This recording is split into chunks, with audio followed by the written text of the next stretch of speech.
Barrett from the United Nations Environment Program, and Professor Patrick Williams from the Nanyang Technological University of Singapore. As a network of 61 leading universities from 19 economies around the Pacific Rim, reaching over 2 million students, APRU has supported both academic and non-academic activities related to competitive gaming. Our goal is to equip students with the skills needed to succeed in many careers via these activities. But what skills are needed for fast-changing future trends, such as metaverse, blockchain, art tech, and other emerging technologies? How can higher education, particularly universities, contribute to this goal? These are very practical questions that are begging for answers. Besides our outreach to students, a substantial portion of APRU work is dedicated to addressing imminent global challenges. Using games as digital entertainment has long been a part of the cultural fabric across continents. With APRU's network of over 200,000 academic scholars from our members' institutions, what international view can APRU bring to the table to address these issues? What can a network like APRU, in partnership with Cyberport, find ways that games can improve our social well-being? We aim that through our panels today, we will be able to answer some of these questions and deepen our understandings on these topics. Esports is often seen as a gold mine of prize money for high-achieving individuals, but these are comparatively few. Also, the business model is by no means established, and professional life of a top player is very limited. Even the technology is in the early stages of development, despite the punch it delivers currently.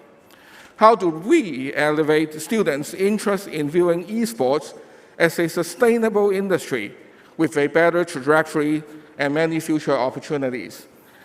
That is why we are holding a student paper competition for this year's conference. The competition focuses on 3 areas, namely business models for esports industry, esports for social goods, and health and wellness in esports. To engage all participants in our conference, all of you will have a chance to determine the winners in each category by participating in the real-time polling during the paper presentation session. The winners will be instantaneously announced during our awards ceremony. This should give you a good reason to stay for the full conference. We will conclude this year's MetaGame Conference by presenting a show match and regional tournament featuring teams competing in League of Legends, Wild Rift. We in APRU are very ambitious about shaping a positive future for esports and its contribution to the society. We are also very ambitious about our partnership with Cyberport. To this end, I thank Mr. Peter Yan and Cyberport again, and Professor Pei-Shi Chung of the Chinese University of Hong Kong, who has volunteered her time during the past 3 months to assist us in putting together the students' competition. Further, our thanks extend to other judges for their contribution, as well as moderators and panelists who will be sharing with us their insights. We would also express our thanks to Next 10 Esports and Yes Sports, as well as all APRU members who are actively supporting our esports program and in attendance today. Last but not least, I would like to express my gratitude to my colleagues at APRU who have spent enormous efforts in putting this event together, and for them to show up today to support the event. Without them, our MetaGame Conference would not have been possible. Thank you very much. I wish you all having a great and enjoyable time at our MetaGame Conference. Thank you, Mr. Chang. Thank you very much.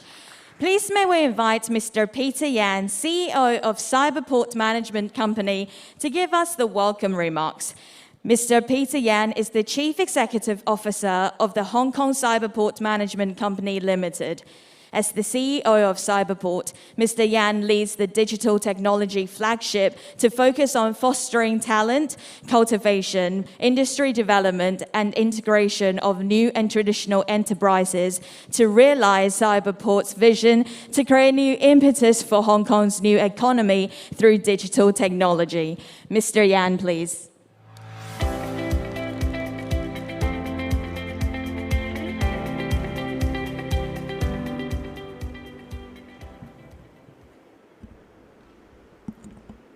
Chairman, Acting Secretary General, APRU, Christopher, who's joining us online in New Zealand, distinguished guests, ladies and gentlemen, good day. Welcome to the second Association of Pacific Rim Universities MetaGame Conference. Now, following the great success from last year, it is Cyberport's pleasure to once again co-host this meaningful event with APRU. Along with our annual Digital Entertainment Leadership Forum, DELF, we are excited to be part of this important conversation to explore how Hong Kong can be a more favorable ecosystem and an emerging esports hub in the region. We are here to develop the ecosystem and to nurture talents and build career pathways for them in the esports sector. A key focus of Cyberport is to cultivate talent in innovation and technology. We have a growing community of 150 startups in the digital entertainment space, and esports clusters is one of the key clusters within the digital entertainment, with aspiring talents making headway on their entrepreneurship journeys. It is our pleasure to have APRU as our key partner, as a premier alliance of over 60 leading research universities that brings together thought leaders, researchers, and policymakers to exchange ideas. APRU plays a pivotal part in shaping the future of our youth. I'm very delighted to share that last month, we have the official opening of APRU's new head office, the APRU International University Center at Cyberport. We believe it will facilitate the collaboration and create greater synergy between Cyberport and APRU as the two parties continue to work closely to promote the esports industry and nurture talents by introducing various activities. Now, one of the activities that we are going to include in our partnership, which Sherman has shared just now, is to launch the first APRU Students Esports Paper Competition. By supporting esports as an academic specialty and encouraging students to have innovative and quality research in the esports field, as well as promoting long-term investment into esports research, the competition would enrich students and universities' resources and knowledge pool in this fast-growing space. The winner will be announced later today, so stay tuned. Join us in their presentation to learn about what will be the winners and the scholarships worth $12,000 in total. We are also partnering with APRU again for this second cohort of APRU Esports Fellowship Program.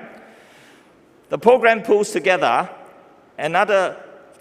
students leaders in the Pacific Rim and engages them in learning experience that support the growth of healthy, vibrant esports community, helping them to become the future leaders of esports industry. Now, in this 6 months program, Cyberport will enlighten students with insights and access to the esports industry through workshop, internship opportunities, and entrepreneurship opportunities. Our collaboration with APRU for the esports paper competition and APRU Esports Fellowship Program will help youngsters in Hong Kong deepen their understanding of esports as an emerging industry and build up an international peer network for their esports career. I again extend the warmest welcome to APRU in joining us on the Cyberport campus, and we look forward to many more exciting collaborations with impact makers of like mind. Let's kickstart this enjoyable morning. Thank you very much and enjoy yourself.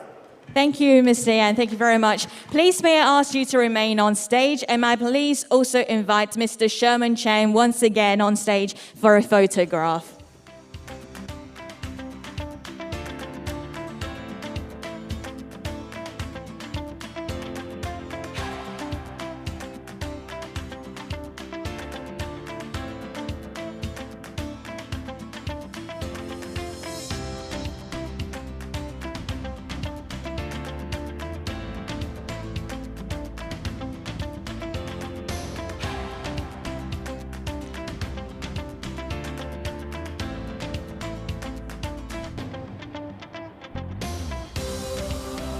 Thank you very much, both.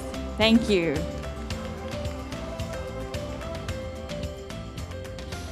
To begin our two panels today, please welcome our keynote address by Mr. Sam Barrett, Chief of Youth Education and Advocacy Unit, Ecosystems Division, the United Nations Environment Programme. Mr. Sam Barrett is Chief of the Youth, Education and Advocacy Unit in UNEP's Ecosystems Division and co-chair of the UN Higher Education Sustainability Initiative, HESI.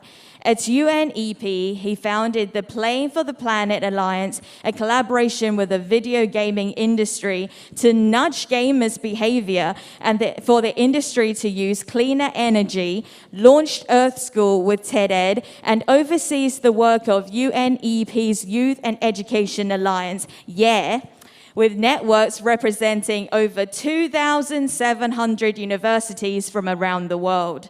He also manages the non-formal education program work with the Girl Guides and World Scout movement, which has seen the launch of the Tide Turners Plastic Challenge Badge program and a New Earth Tribe initiative on environmental education. Mr. Barrett, please. Hello everyone, my name's Sam Barrett and I'm the Chief of Youth Education and Advocacy for the UN Environment Programme, and I'm based in Kenya, in Nairobi. I'm sorry I can't be with you in person, so I'm afraid this recording will have to do. And I hope it might provide some interesting context before your next panel session. So without any further ado, I just wanted to run through a bit of an update about why is the UN working with the gaming industry and where are we trying to get to. So the first thing is we really do think the video gaming industry can deliver for people and the planet, and we have an enormous challenge in front of us right now when it comes to the climate and environmental crisis. So the first thing I would share with you is just, and I think you know this already, but the scope and the reach of the video gaming industry is unbeatable. In every country, across every generation, people are playing. Whether it's casual gamers on their mobiles or whether it's people playing on their consoles, I think the video gaming industry is probably the most powerful entertainment medium in the world. And when you look at the crisis that we're trying to face and deliver on the global development goals, we've got a lot to do. And on this chart you'll see here are the blue and the green ones at the bottom. And because unless we have a healthy planet, delivering on the other social and economic goals get much, much harder. So at UN Environment, we work at the bottom ones, so on the blue and the green, and that's what we're here to do. And the reason we think this is more important is because we have a climate crisis and we need all hands on deck. And so what we're doing at UN Environment is to try and stop the apocalypse and these things happening here and give hope. And I think in the video gaming industry, that's possible. And so what we have done is to work with a number of different members. So here is a list of them. We have now about 30. And they range from really big players like Microsoft and Sony, but also trade associations who really can spread the message in their networks, but also some other new and smaller studios that are up and running and thinking about the environment in a really powerful way. So we're delighted to have everyone on board, no matter how big or small. So the impact so far, and I think it's only 2 years old, so don't judge us too harshly, but I think we've made a difference. And I think I'll talk about this in a bit more detail, but we've reached about 130 million through the Green Game Jam. And we've had some really good feedback on that, and that's been run with both console and mobile. Members are taking action, and we're trying to make this something that everyone does. So at least 50 different actions have been reported on in the impact report we'll put out next month. But we're also getting the members to reduce their own carbon footprint and look at this both in terms of across the entire spectrum, so their emissions, their supply chain's emissions and the gamers' emissions, and see what they can do to make a difference. So the key projects we're working on include the following. First of all, we're looking hard at green activations in games. And we've worked with, must be about 30 studios, both on console and mobile, to really get involved in the Green Game Jam that we do every year. As I've mentioned already, it's reached 130 million. And we've also started to work with Timmy about a new young Green Game Jam to really get students thinking about what they can do. And we still have got 7 big studios to launch, and I'll be talking about that as well.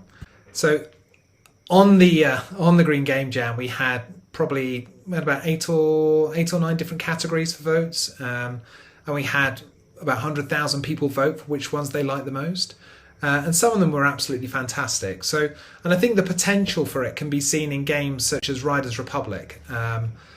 It's one of my son's favourite games, and it might even be mine. And I shouldn't show any bias, particularly working for the UN, but it's a beautiful game where the landscape is what you play on, and I enjoy my mountain bike at the weekends, but to play on this game and just to go through the amazing landscapes in the US shows that I think nature is always in the background in every game, but the question is what can you do for nature in the foreground, and how can we think about the power of beauty and the awe of nature in play?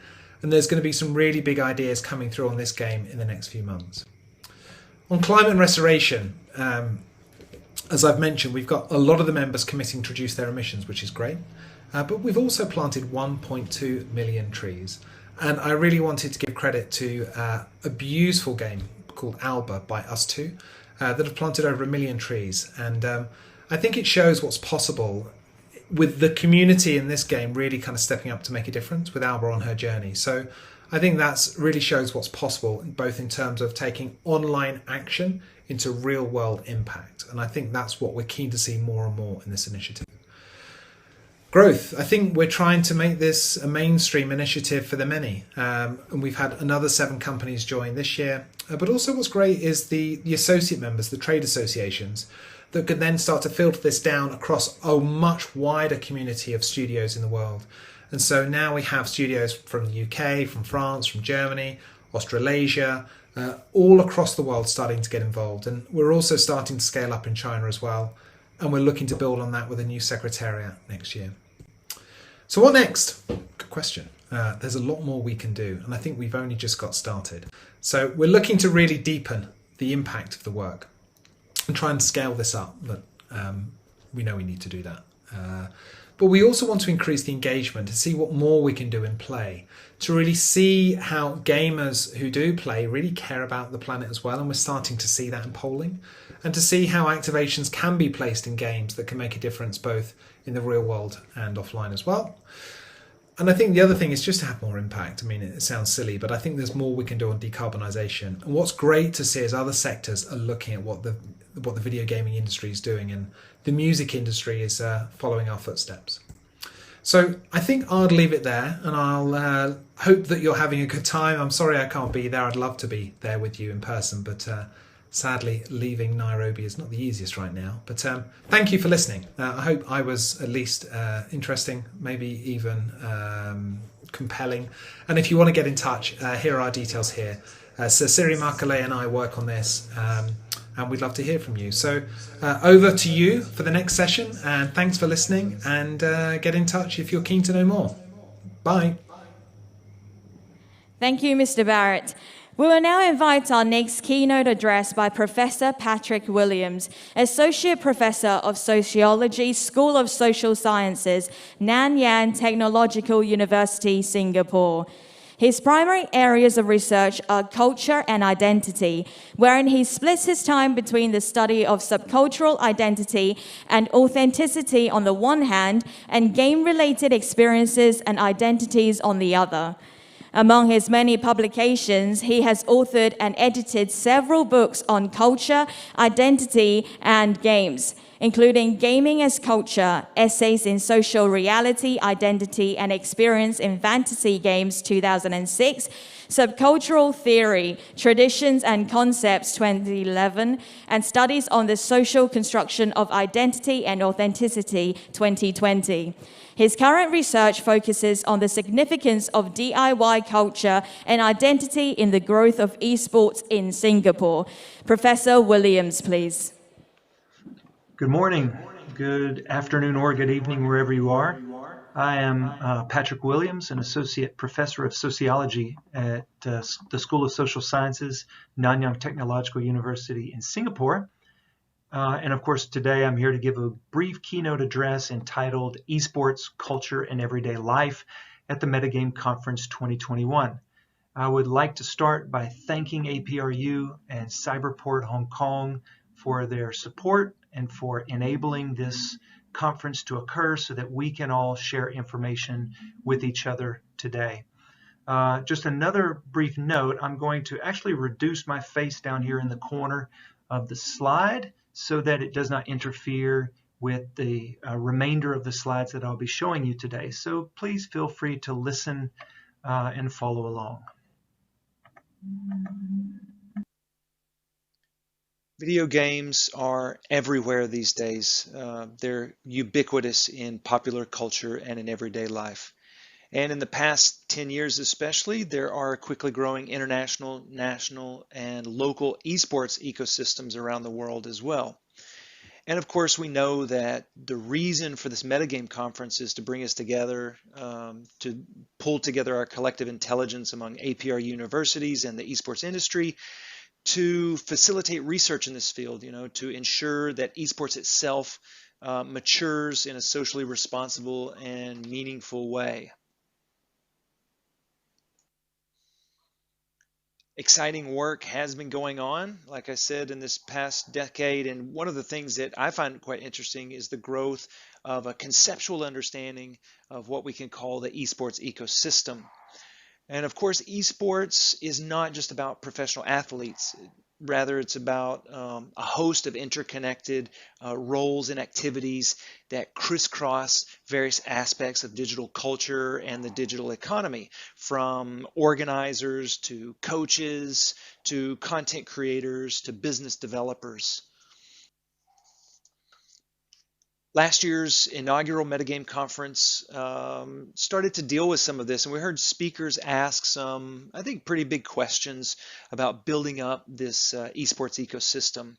But a lot of that talk was in terms of markets and products, and I think we also need to ask some other kinds of big questions, particularly about, for example, developing career opportunities and trajectories for young people, but specifically thinking about the fact that they grow up in this kind of neoliberal world where work is more precarious, safety nets are smaller, or to think about how esports is developing understanding that playing games exists oftentimes for young people who are surrounded by people who don't believe that playing games all the time is a good idea, or that don't support the idea of professionalization around esports.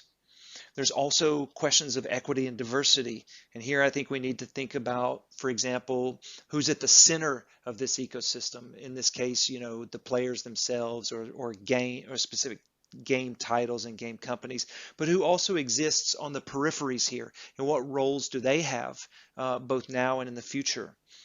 There's other kinds of questions to deal with as well. Video game culture has been called out recently, as well as over time, for its toxicity, for practices that are seen as sexist and that allow and sometimes even promote bullying and other kinds of harmful practices. And so I think there's general questions that still need to be asked. For example, how does one's education, how does one's language that's spoken, how does one's physical appearance or their social or emotional competency or other factors? How do these affect young people's success within the esports ecosystem, and not just their success, but their participation in practice more generally? These are all important kinds of questions that I think we can address in a number of ways. Now, my own research focuses particularly on trying to better understand esports from a bottom-up, do-it-yourself or DIY youth cultural perspective. And this perspective aligns with what Henry Jenkins and colleagues have called participatory culture. And as the definition says here, participatory culture is a culture with relatively low barriers to artistic expression and civic engagement, strong support for creating and sharing those creations, and some type of informal mentorship whereby experienced participants pass along knowledge to novices. And I like this idea because the concept of participatory culture shifts the focus away from kind of the macro and formal industries or markets or programs, and instead focuses more in depth on the micro and the informal, that is, on the everyday lives of individuals and groups that participate in esports. It doesn't give preference to the fraction of 1% of players who will become professional athletes, but rather it focuses on, or at least considers, the other 99% that practice esports as part of everyday life. And in short, I think it puts young people and their mundane media practices and activities at the center of scholarship. Now, to understand why this kind of bottom-up perspective may be important, let's compare it to something like, in this case, Skills Future, as you see on this slide. Skills Future is something that is built up. It's an initiative in Singapore for the digital workplace. And as the quote here from the homepage says, Skills Future is to help citizens understand emerging technologies and how they impact work, interpret and use data, and adopt a positive mindset for change, innovation, and resilience. So the broad question I'm asking in my own research is about the kinds of knowledge and skills that young people develop through their participation in esports, and how that may compare to more formal top-down government initiatives such as this one in Singapore called Skills Future. And it's my own personal as well as academic opinion that young people do have the ability through participatory culture and through participation in esports specifically to teach themselves and others various kinds of skills necessary for active participation in 21st century digital societies, regardless of these kinds of top-down initiatives. Now, my research has 3 objectives, which I'd like to go through just quickly to give you an idea. The first objective deals with what. It's to identify and describe the different kinds of knowledge and skills that are relevant to esports participation, which may also prepare participants for former careers in Singapore's knowledge-based digital economy. And of course, excuse me, these ideas or these skills and knowledge sets can be technical or communicative, collaborative, aesthetic, and so on. There may be lots of different knowledge and skill sets, and this first question is trying to identify those. The second objective deals with how. It is intended to investigate the kind of formal as well as informal mechanisms within the esports industry and culture that facilitate different kinds of knowledge and skill development. So whether that's participation in a professional training program for athletes, or signing up for a one-off weekend course on how to stream on Twitch, or just playing with maybe fellow students on a campus league or in a tournament. All of these practices consist of the creation and sharing and consuming of different forms of knowledge and skills. And finally, the third objective kind of deals with or focuses on the who. It's about describing how the creation, sharing, and learning of such knowledge and skills is actually experienced by participants in relation to their own leisure practices as well as to their own career plans and aspirations. And certainly the career opportunities or trajectories differ greatly between, for example, a university student who's getting an athletic scholarship to other individuals who may even forego tertiary education in hopes of making it big as a streamer or a game influencer. And so we need to understand who these different individuals are within the esports ecosystem. We need to understand their experiences in and around esports and try to connect that to their own, again, hopes, goals, and aspirations through their play. Now, these are some of the topics, not only that I'm interested in, but that are being discussed by other participants at the conference today. And I think there's a recognition that esports participation not only involves these kinds of knowledge and skills development, but also impacts people's personal and social well-being. Whether we want to talk about, individual well-being in terms of mental or physical health, of self-confidence, of developing problem-solving skills, or improving academic performance, or whether we want to think on the more social dimensions, such as providing opportunities to build safe and inclusive communities of play, developing friendship networks and peer networks that could pay off later as in one's adult life. I think esports has the capacity to prepare people in a number of ways to actively participate in creating and then living a digital life. And so reappearing here on the last slide, what I hope is that the MetaGame Conference 2021 serves as a useful platform for everyone involved to discuss these and other important topics. I want to thank APRU and Cyberport Hong Kong again, and I wish all of you a happy conference. Thank you. Thank you, Professor Williams, for sharing your insights and findings. We now welcome our first panel discussion, Esports, Gaming, and the Skills of the Future. This session will be moderated by Mr. Eric Chan, Chief Public Mission Officer, Hong Kong Cyberport. Joining him on stage is Mr. Tim Shen, CEO and founder, Esports Media Limited. And virtually, please welcome Dr. Baron Hyun, Director, Digital Content Advisory, TMT, KPMG Consulting Japan, Professor Yu Pei Zhao, College of Media and International Culture, Zhejiang University, and Mr. Niall Sky, Calviloa University of Hawaii. Thank you. We'll have a Q&A for you this session. You may simply scan the QR code and type in your questions during the discussion. Mr. Chan, the stage is yours. Thank you. Good day, everyone. So, hello. Tim. Good morning. You're looking as smart as usual. Oh, thank you. And hello, everyone joining us online. And also particularly, our panel speakers. Well, this is the first panel in the APRU MetaGame Conference themed Esports, Gaming, and Skills of the Future. Before we get started with the deep dive questions, why don't I ask all our panelists for each of you to introduce yourself and your background and share your ideas and thoughts about what types of training needs to occur in order to prepare students for the digital society, and what more needs to be done, and what are the opportunities for esports to play a role. Maybe I ask Tim to get started first. Okay. Thank you very much. Good morning, ladies and gentlemen.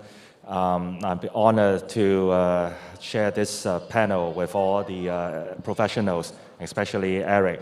I have prepared a brief PPT because today looks like the issues, there are quite a few, from esports, gaming, skills, metaverse, blockchain, digital arts. So I hope these few pages of PPT can summarize my thoughts for your reference. Yeah.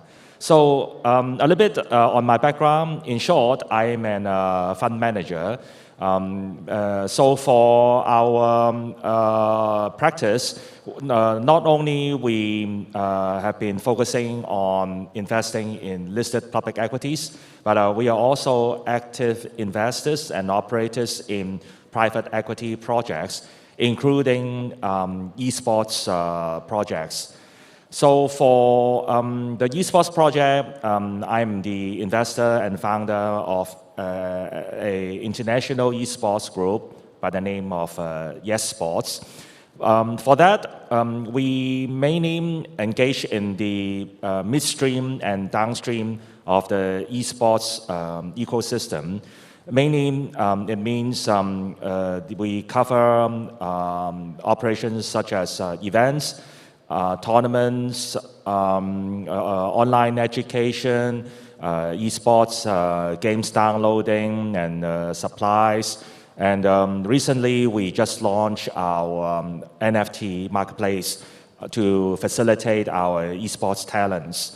In terms of the achievements for this group, as of now, we, after 3 years of operations, we now cover 60 plus countries with, as of today, about 7 million registered users. Within our platform, we also are now managing 20,000 plus talents from 25 countries, covering a wide aspect of professionals, from gamers, coaches, commentators, KOLs, game designers, etc. So maybe we go to the other parts of the slide, just to run through a little bit of the other information. Yeah. Sorry.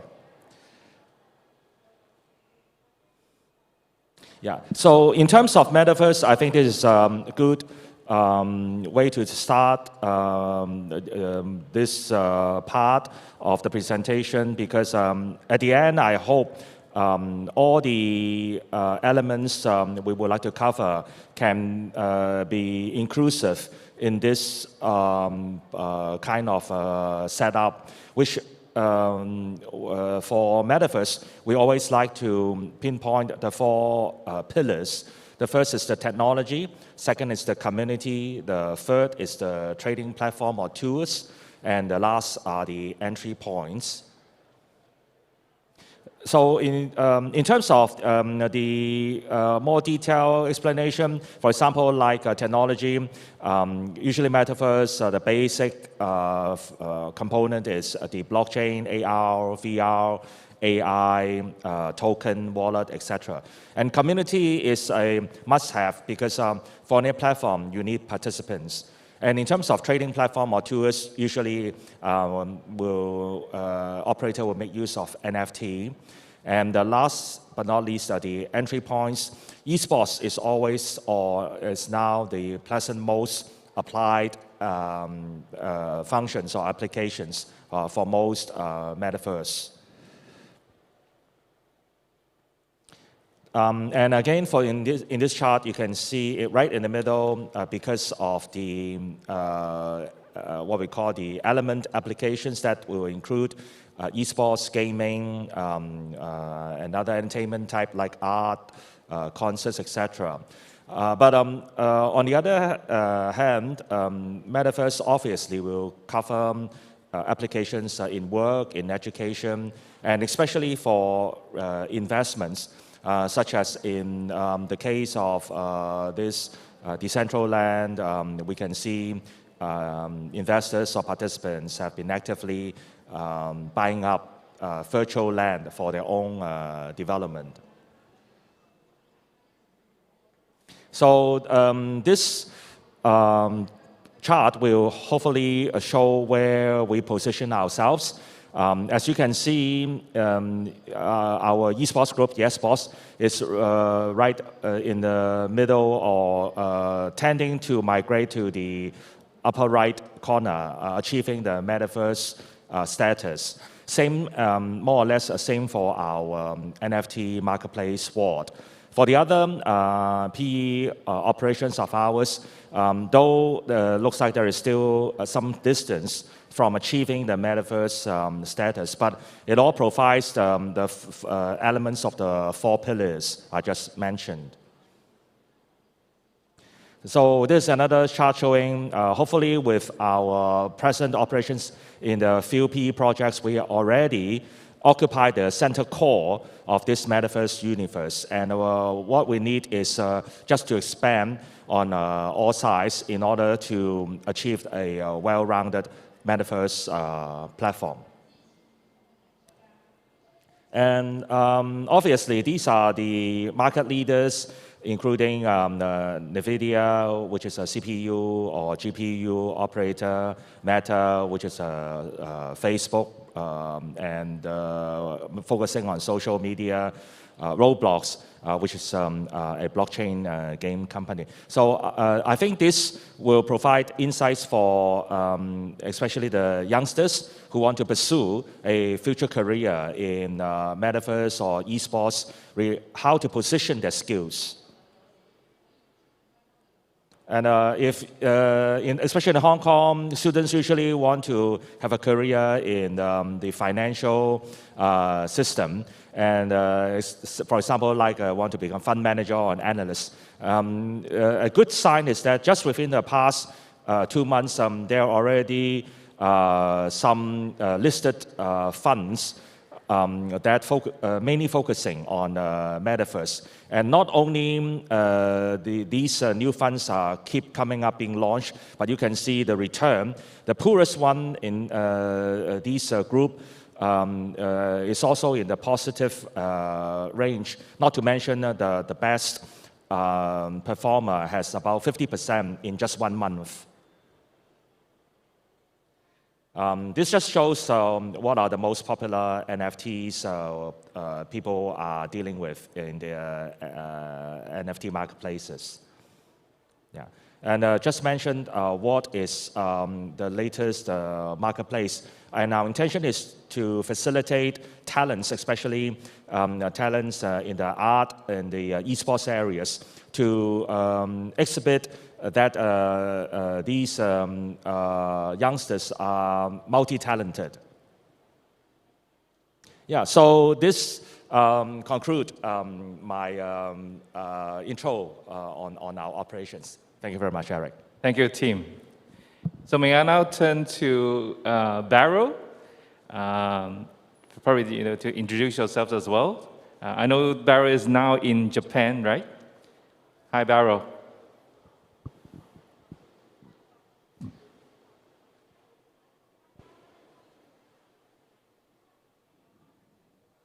Barrow, you should turn on your voice, yeah. Oh, sorry about that. Yep. So nice to meet you, Eric. Thanks for having me today. I'm based in Tokyo, as you said. And so let me introduce myself a little bit. I'm afraid we're having some technical issue to show an actual slide, so mine will be entirely verbal. So hi everyone, I'm Barrow Hyun. I'm based in Tokyo, as I said, and I work for a company called KPMG Consulting, and I'm a director for digital content advisory. So a little bit of background about myself. I'm originally from South Korea, grew up in the States. I was trained as an engineer, but I have a PhD in aerospace engineering, but my passion took me where I am. So I'm happy to say that I'm doing something completely unrelated to my degree. What we do at KPMG, we started from 2018 as a name called the Esports Advisory. And that was before Japan really took off with the esports scene, because coming to Japan as an outsider, it was kind of odd seeing Japan, such a big gaming nation. It wasn't that big in esports back when I came to Japan in 2016 and 17 timeframe. So we took that as an opportunity. And I put myself as a mission to transform KPMG, which is not known as any sort of gaming or esports related services, but it's more known as auditing or tax or accounting, into something more esports focused service provider. So there was a lot of challenge, but I think the effort was very rewarding. And since we started from 2018, it really took off from there. So from then, right now we have a very vast, range of clients. Majorly, so we provide think tank service for the Japanese government, Ministry of Economy, Trade and Industry on their esports activity. So in 2019, we actually published a comprehensive esports market report on the future Japanese esports market. On the other hand, we also have a lot of private sector clients that is not only focusing on gaming or esports content themselves, but also the business around. And the part of the reason we really try to focus on the esports business, and that comes to the question why we joined as KPMG. And the bottom line is that as we see the gaming market, I grew up as a gamer when I was young, of course, but then gaming ecosystem has been focused on the player themselves and also the game publisher who creates the game. So we see that the business ecosystem was relatively small, whereas being esports, that paradigm has been shifted to more viewership-based entertainment. You don't have to really be a player, or you don't have to actually create games or have your own IP. There's many different ways of approaching this industry. You can be a sponsor, event organizer, team owner, etc., etc. And therefore, this gives a lot of opportunities and options for company owners or business owners who originally had nothing to do with esports. And that's where we come in as KPMG, providing a third-party advisory service on making those business decisions. And last but not least, we also started providing esports educational service right from off the bat, where we started in 2018, because we thought that a lot of the activities going on, especially in this digital content business, is really either on creating the content themselves or being focused on the performance, like being an esports player. But even if you don't have that artistic talent or that performance, there's still a lot of room that you can associate with this field, and that's actually the business side of it, and that's where we really try to contribute. So with KO University, we've been providing a esports business dedicated curriculum since 2018. Now it's gradually expanding out over to not only esports but also in gaming and metaverse as well. So that's sort of the overview of what we do over here locally. And also, as I said, I have a lot of passion in this field. And last year, I published a book myself called Demystifying Esports. And if you are curious about how esports really started as a business in South Korea back in the 90s and how it really grew up from there, feel free to take a look. It's my personal take on how it's really get into shape. And honestly, back when we were playing, nobody really knew that this is going to be this big, but this is, now it's a global phenomenon. So it's really like there are a lot of humble stories that happened back in Korea. I know Sky also agrees on some of the points. So if you're interested, feel free to take a look at it. And thanks for having me again. Thank you, Barrow. Next, we have Professor Yupei Zhao from Zhejiang University. Professor Zhao, please. Hello, everyone.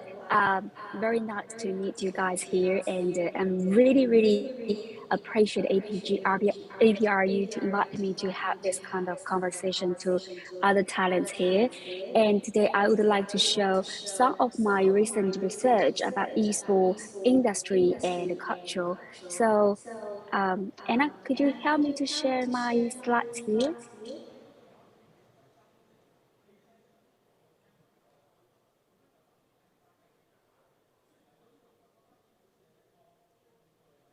Yeah.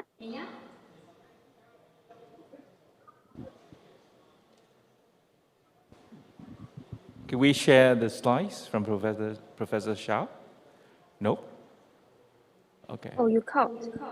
Can I do my stuff? Oh, I can't because someone other participate. I also do the sharing. So. Okay, and no matter, it's fine. And I would like to take this chance to introduce a little bit more about my recent research. So, firstly, I would like to give you a background of what I am doing. I'm based in Zhejiang University, and to be honest, I'm probably the one scholar who fully concentrate on esports culture in China. And I have done a lot of research about, for example, how the esports player could sustain their career, and also how could we take this kind of platformization of infrastructure and infrastructuralized of platform to looking at esports industry like Tencent. And also I'm looking at the well-being and the psychological capital about esports players, and how they interact with the clubs and their leaders and also the coaches, so etc. So today I would like to demonstrate one of my recent research about identity transformation under the concept of the stigma power, to looking at the mental well-being of the Chinese esports player. So the background is because in 2003, the State General Administration of the Sport of China approved esports as the country's 1990s official sport. And the second turning point of the year is 2016, because China surpassed the United States as the world's largest digital gaming market. And in 2018, the revenue for online and offline PC, mobile esport, and games in China exceeded RMB 91.2 billion. So over 350 million consumers play mobile ones. Um, so we know that there is an ongoing debate and misunderstanding about esport and video games. So even though there are a lot of uh, a lot of research about this kind of discrepancies between esport and video games, but no matter from the skills, organization, professionalism, and institutions, this kind of key dimensions can help to clarify that esport has their own rules, their own, industrial paths when differ from the video industry. So my research keep asking three important questions about esports players. Are you athlete? Are you sure you're athlete? Are you an athlete? So this kind of three questions to chase on how their attitude and try to identify how their self-perceive, their identity transformation.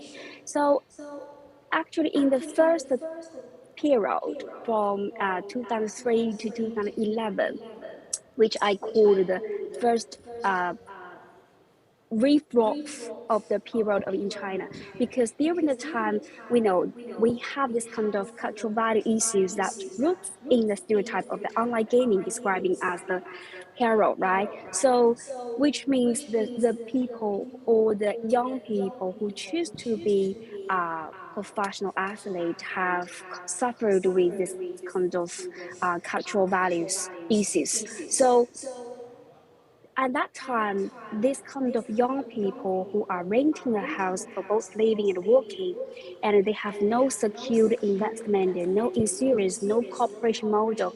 So they suffered a lot to uh, to how to say to destigmatize themselves, and they are still suffering this kind of prejudice. So during that time, there is a still blurred boundary between professional and non-professional. However, in 2011, there's a turning point because of the three main factors have driven this kind of fascinating development of esports industry in China. The first reason because of the Chinese government, who has facilitated numerous policies and events to support esports industry, including the game content, the licensing, tournaments, education, coaches, and in terms of a lot of welfare to attract the professional players.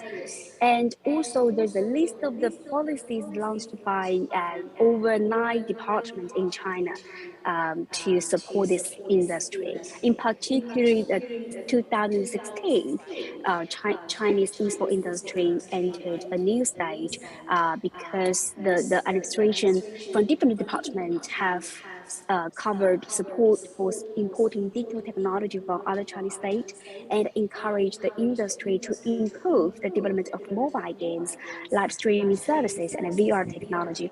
And the third is because they founded the initiative to organize the international and national professional esports tournaments. The last point is they encourage the Chinese college and university to offer professional esports courses. So because the background of this macro development and also because of the regional level governing body, but like Shanghai, Chengdu, Xi'an, this kind of top cities have launched a series of the policy to attract the clubs and the players. And also we have observed that the most important is that official news agencies have started to refer esports professionals as athletes rather than adepts. They have been legitimized as national heroes by winning the international esports championship. So there's a lot of changes since 2011 to 2016. And of course, since 2016, we called golden age has come. However, we still have a lot of suffering, like the policy of banning esports from television broadcast brought this kind of important changes about esports industry chain in China. So live streaming broadcast platform as the main bottom string of the esports value chain has played a key role as the most important distribution channel. However, this kind of change has, how to say, drive some players into an economic-driven career path because there is a large salary gap of the average annual income of the official players between 18,000 RMB to 20 million RMB. So my concern, or I would like to tentatively close my speech today is I have concerns about this kind of role of live streaming played in esports distribution bottom line, and also because we are talking about the groups is young people and the players who have a very short golden age for to sustain their career.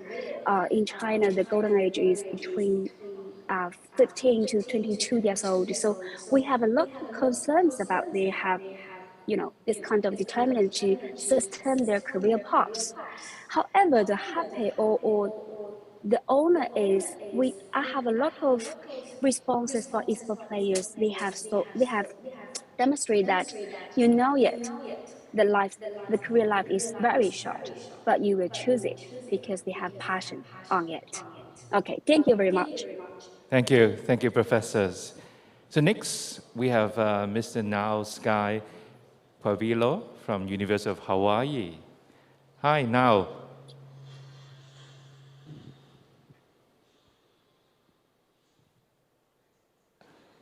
I think you're mute.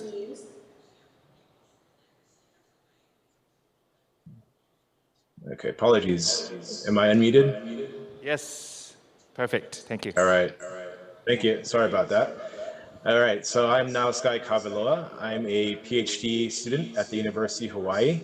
And thank you guys for having me at the APRU Mega Games Conference. I really appreciate it.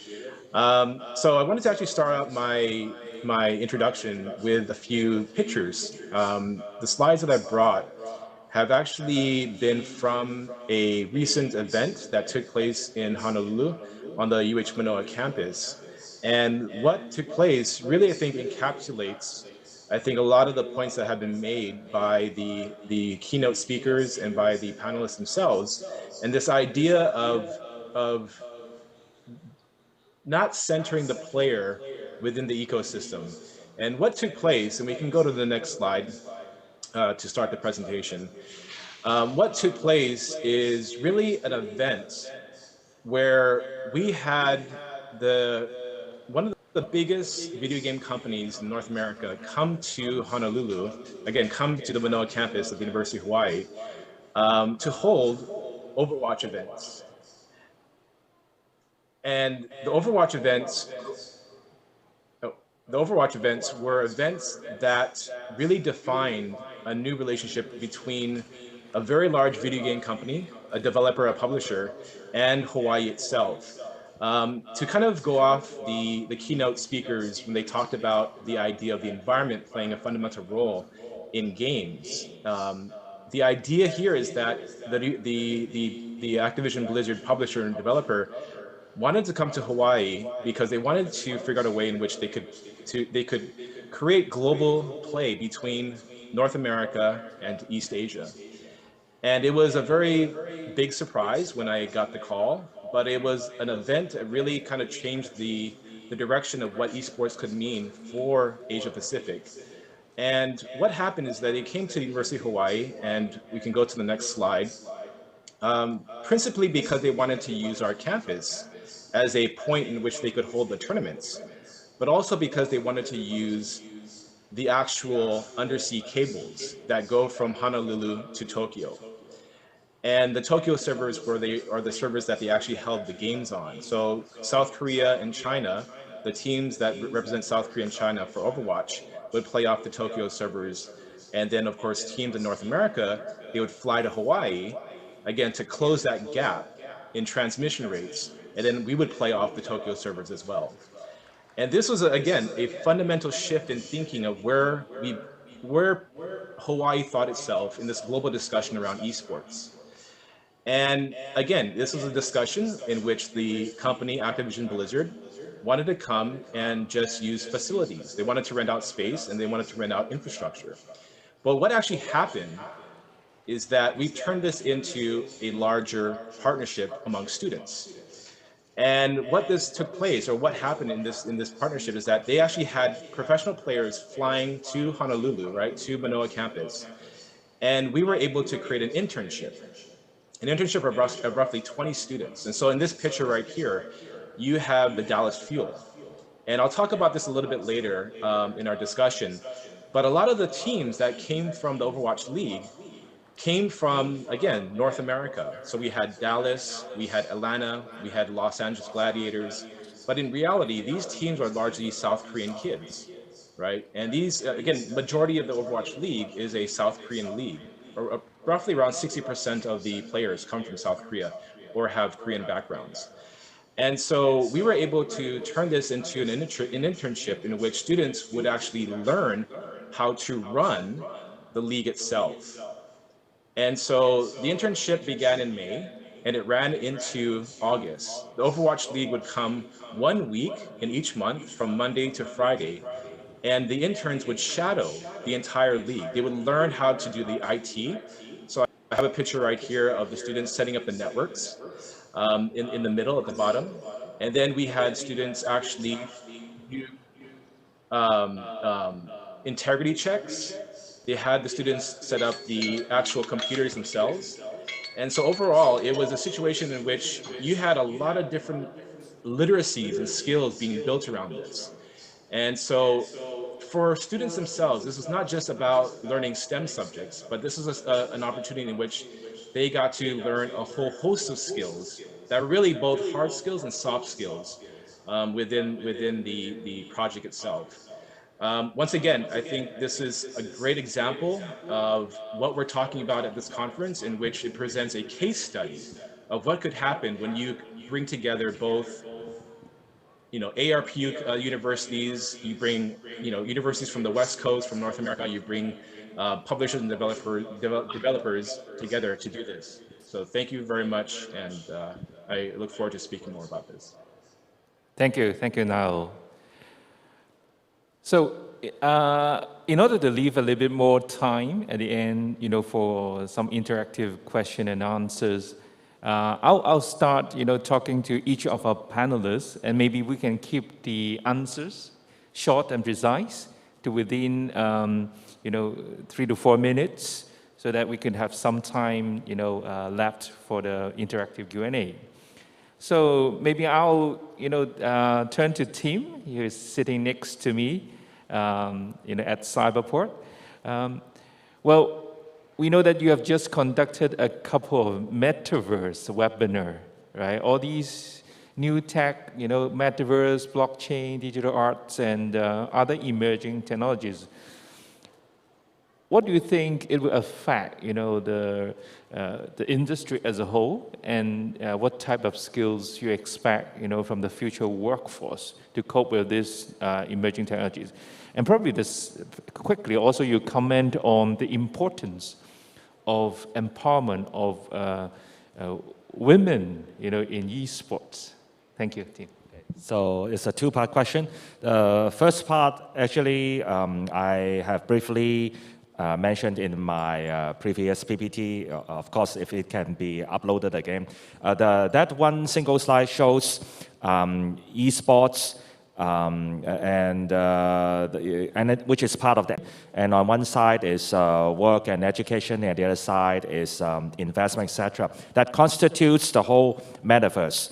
So for us, the objective is to see that esports, if we are comparing to the so-called financial development, 30, 40 years ago, the slogan is bring Wall Street to the main street. So esports, for us, the reason why for the past 3 years, we have been mainly focusing on the midstream, downstream, because that will cover and addresses a majority of the esports participants. But still, we think the most satisfactory goal is to include as many people as possible. Because even though now in the successful cases of, say, Roblox, every day they have about 40 million plus users at the same time. But if we compare to the now global population of 90 billion plus, this is still a very small number. And the reason mainly that for someone like myself, I call myself old guys, we actually are not that quite interested sometimes in certain kind of sports that will get the youngsters excited. So if some kind of future games that can include most of the population, that will be the ideal situation, which I think is very probable. And that's why for us, we are planning next year, we also will enter the upstream of esports, which is the game publishing. But the type of game we are looking at are the blockchain games. Because blockchain games, at least the advantage is people not only can come and enjoy, participate as a player and user, but they can also create.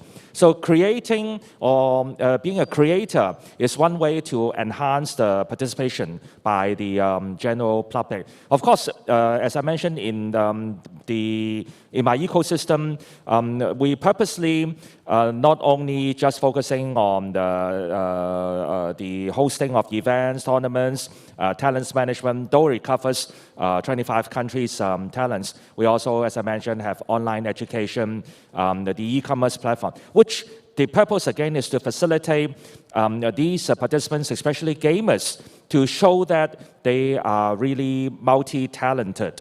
A good example is if you have heard about a esports KOL by the name of Ninja. Actually, I don't think he has now spent most of the time in participating in any major tournaments. His daily work actually is streaming.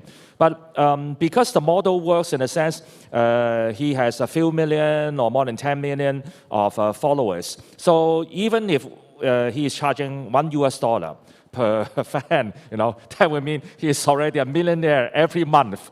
So that's why this is the kind of ecosystem that I hope I can bring to all the esports participants. So for the second part regarding women's participation in esports, actually we are a very active supporter of this movement. Actually, before the global lockdown due to COVID, we have already kickstarted our global series of what we call the Girls Power tournaments. And the first leg already successfully hosted in Philippines. And for that event, it shows that we are right. Not only for that single stop, we have few hundred female esports teams participated. And also in terms of the audience reach. Just single event has achieved 10 million plus online audience reach. So, but unfortunately, due to lockdown, we cannot continue the multiple stops originally being planned for this Girls Power tournament. Thank you, team. So may I turn to Barrow? We know that you have written a book, called Demystifying Esports, a personal guide to the history and future of competitive. And well, we know that many young people are now passionate about esports. So esports is not really about just playing games, but the career opportunities, and also the industry is trying to further develop this as a whole industry. What's your recommendations to universities, to support students pursuing this as a career? Yeah, thank you, Eric. That's a great question, and glad that you brought that out. So let me start with why I wrote this book. So I wrote this book for my mother-in-law because she thinks that gaming is still evil, because my two sons who play Fortnite like hours every day, they're like 9 and 7, but they only focus on the game. And for their grandma, who's my mother-in-law, she never played any games. So it's something that she can really, it's hard to relate for her.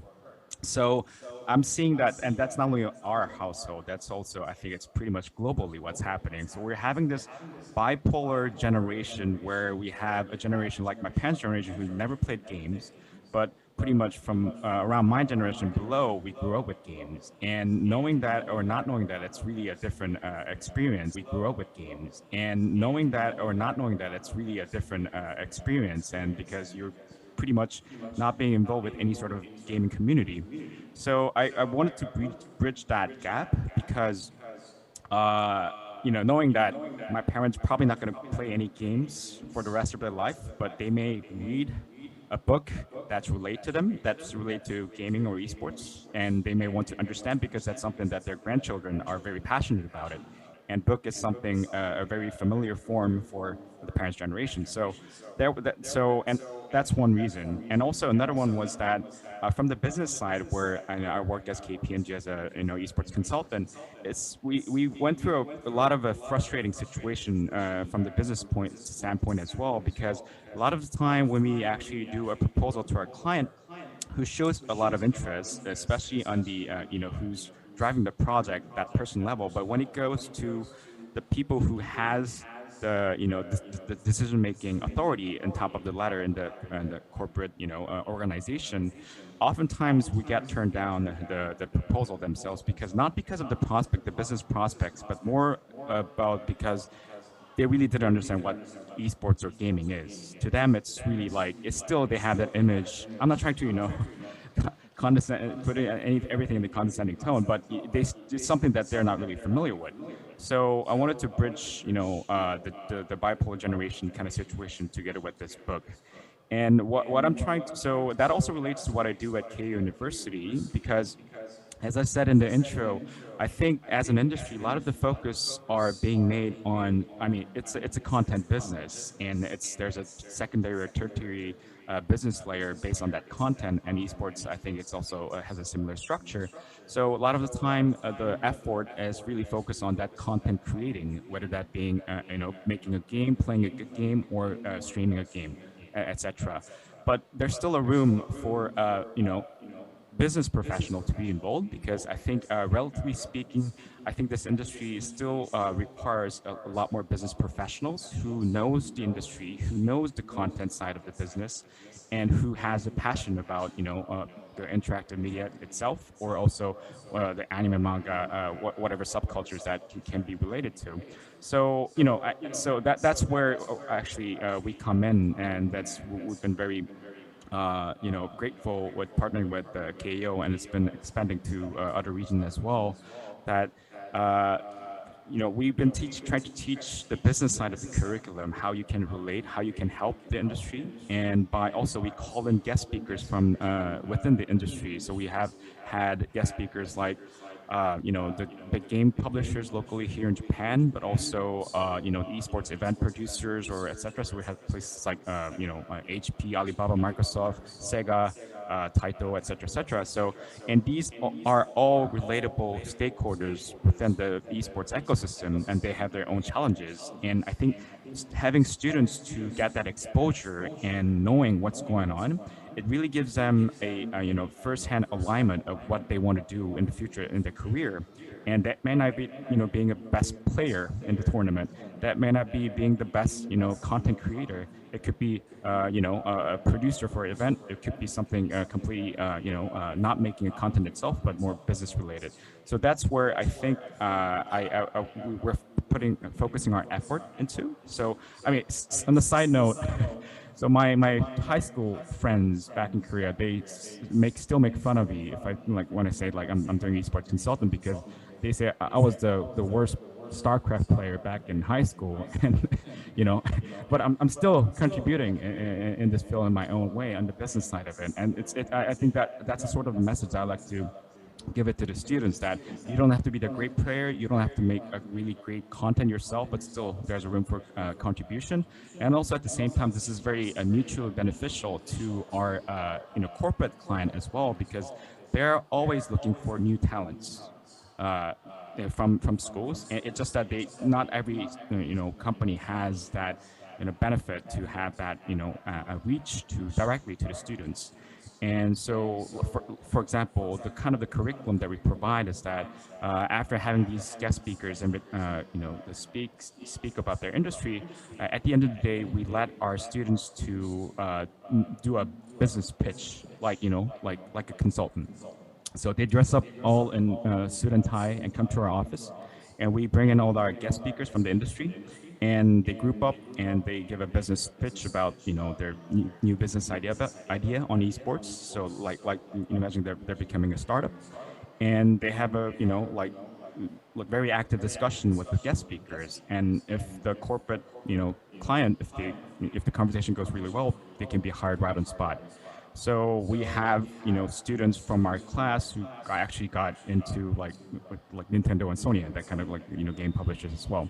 So and what we're learning from that is that big company also eager to have those first-hand feedback from students directly, because it really, gaming, digital content, or all these entertainment, the core users are the younger generation, Gen Z, as you know. So they want to hear what they're up to, what they like, and how they feel about it. So this is also very valuable to the company side as well.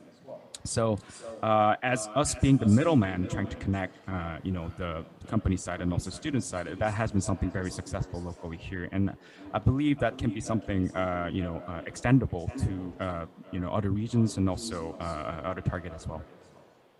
Okay, thank you, Vero. So apart from doing consultancy, I hope you still have time to improve your game. So let me turn to Professor Xiao. Well, we have learned that recently we have regulations to restrict mainland China young people for online games playing. So we want to hear from you. What's the latest perceptions of esports in mainland, and also? You talk about mental wellness and all this lifespan of competitive esports players as well. So, what should be done, to prolong, their lifespans, and any kind of anecdotes from your studies that you can share, please, Professor. Thank you for your question. I think what I've totally observed right now is we have more challenge than the milestone we have achieved. So, like I said before, we have still a lot of concerns regarding of either from the governmental bodies or from the industrial, like entrepreneurial side. So first, I would like to demonstrate is whether or not esports can make it to CCTV is a key to help the esports players to gain the recognition from the society, because most of my interviewees, the young people, have responded that it will be a milestone for them if esports can be allowed to broadcast on CCTV, because their older generation, like the brothers say, the parents or grandfathers, their trust in the mainstream media. So that's my first concern, and that's my first the courage for the CCTV. The second is, the decision-making process is a black box, hard to prop in, and the ambiguity found in state policies towards esports precisely exemplify the fragmented nature of Chinese esport policies making process, and one that requires negotiation and bargaining among different departments to build this kind of consensus.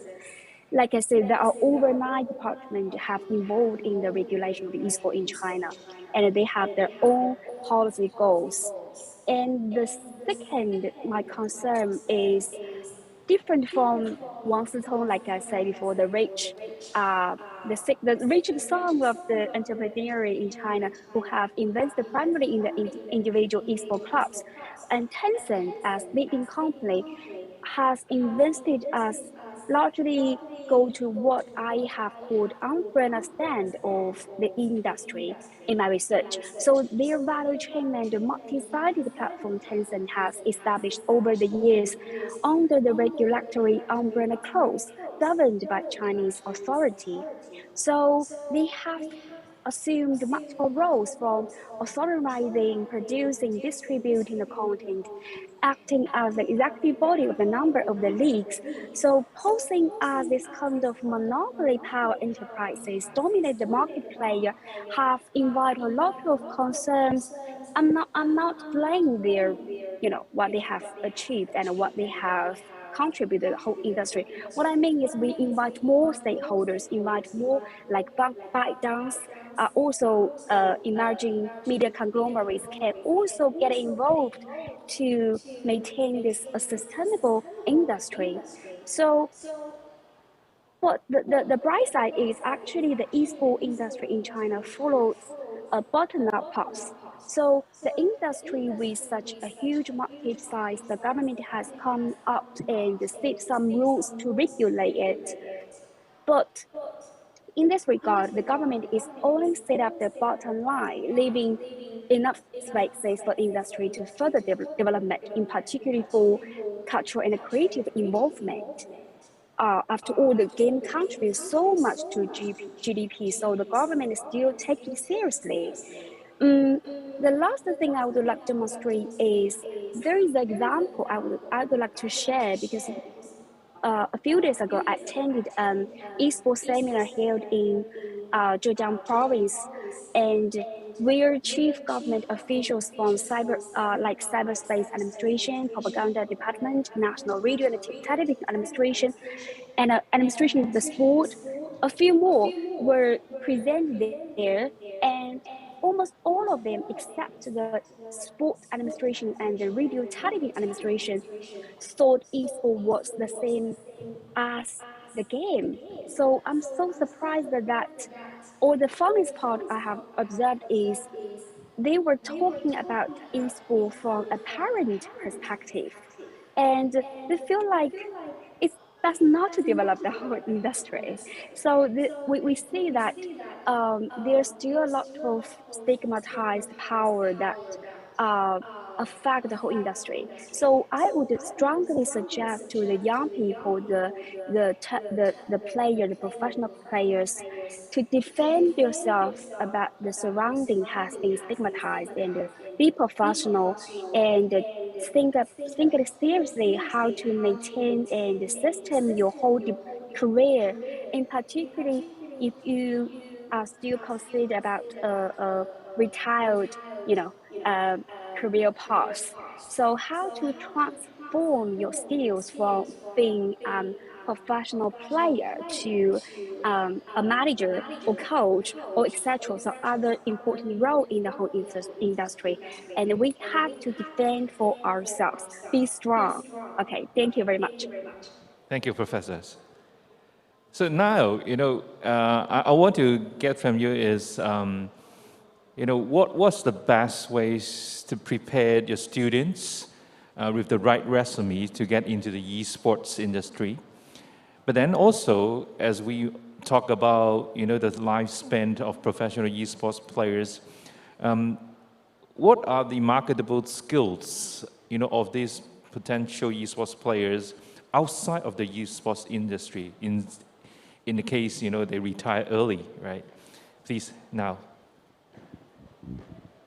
Yeah. Okay. So I think, one thing that, I would definitely highlight here is that the Overwatch events that took place in the summer for the University of Hawaii showcase ways in which, again, we decenter the player as the central focus of the ecosystem. With my students, I had 20 interns, and these interns were from our UH Esports program. And a lot of them were not players. A lot of them played supporting roles in our program. So we had students who did content creation, video editing, graphics, social media. And one of the goals of working with the Overwatch team in the Overwatch League was to have them interact with this organization, right? To interact with Activision Blizzard in a way in which they could learn the whole array of skills that takes to run a global league. And interestingly, these students, these interns, usually don't take a front role in our program. They actually are often in the background. And then it's usually the players who are often the face of our program. But with the Overwatch internship, it flipped. The actual players took a step back, and we had students that were from different majors, different degrees, different years in university, come and take a front position in the internship. And what they learned, again, as I go back to the example, the Overwatch League came to the University of Hawaii 5 different times. And each time they stayed for 1 week, from a Monday to a Friday. And that 1 week provided a spectrum of talents that was drawn from the students. So again, a Monday and Tuesday, we would have the IT people come in. They would set up the networks, they would set up the computer, they would do integrity checks, they would do communication checks. And then maybe a Tuesday and Wednesdays when the players came in, the professional teams would fly in from Los Angeles, Atlanta. They would come in, start to look at the different locations on campus to pick the rooms that they wanted. And so that drew on a very different skill set from the Monday and Tuesday, right? Monday and Tuesday was a very much IT based, but a Tuesday and Wednesday really didn't have much to do with IT per se, but had to do with soft skills. How do you talk with the players? How do you talk with the captains? How do you talk with the translators? You have to act, a very interesting thing is that one of the biggest things that happened during the week was actually trying to negotiate with the players which room they wanted to stay in. They looked at the tables, they looked at the chairs. They would pick everything and be finical about everything that was in the room, not the computers. They would talk about chairs for at least an hour.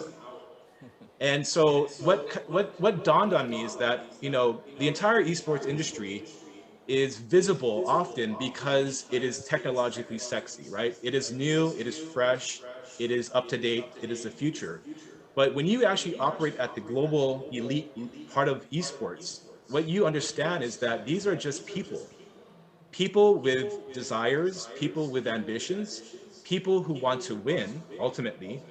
And you need people skills, right? You need to draw on 21st century people skills, which means that the students had to think globally. They had to be flexible. They had to be adaptive, right? If a player wanted to have a particular chair at a certain height, we had to go and figure out how to accommodate him as soon as possible, right? And so again, that was just midweek. And then of course, Thursday, Friday, Saturdays, when we had the actual tournament. And that's when we saw the cherry on top when it came to this Overwatch League, and we got to watch as spectators, right? And so they got to spectate the game, we got to listen to comms, we got to see how broadcast works. And so again, going to your question of, how do we get kids into the industry? I think number one is that you introduce them to the whole array of talents and requirements and literacies that are required to make sure that they know that this is not just a player-centric activity, right? Once they understand that this really is a village that supports the players, right? This requires absolute collaboration across different skill sets. And again, I really emphasize these soft skill sets, because that was what made this, a success at the end. And so for me, to get kids into the industry is really to emphasize the diversity of knowledge that's needed. Thank you now. So we have from the audience questions about, very relevant questions. It says, has COVID, the pandemic impacted, the development and interest in esports, gaming, and related skills development? Anyone from the panel? Tim, please. Actually, it's done the reverse.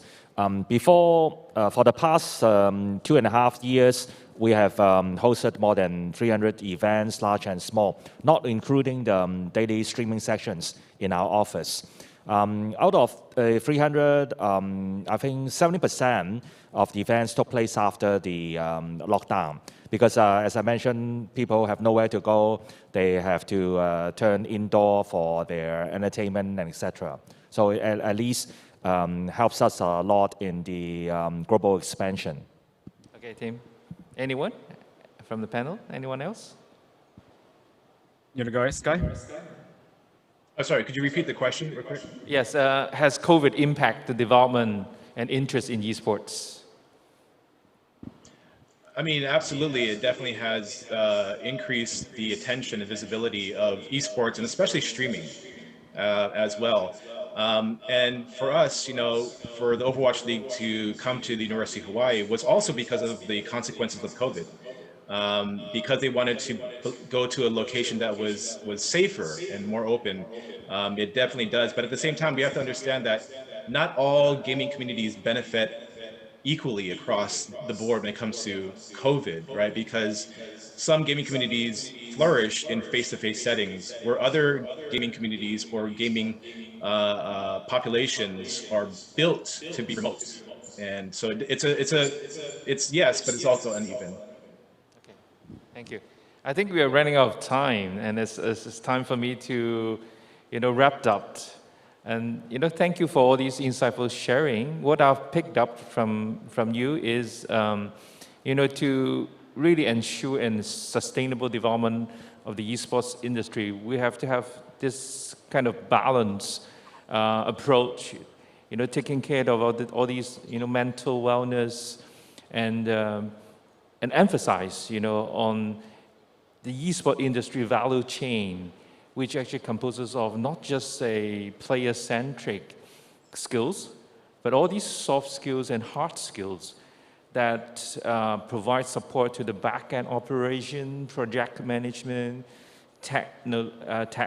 technology support, on top of all the player skills and training.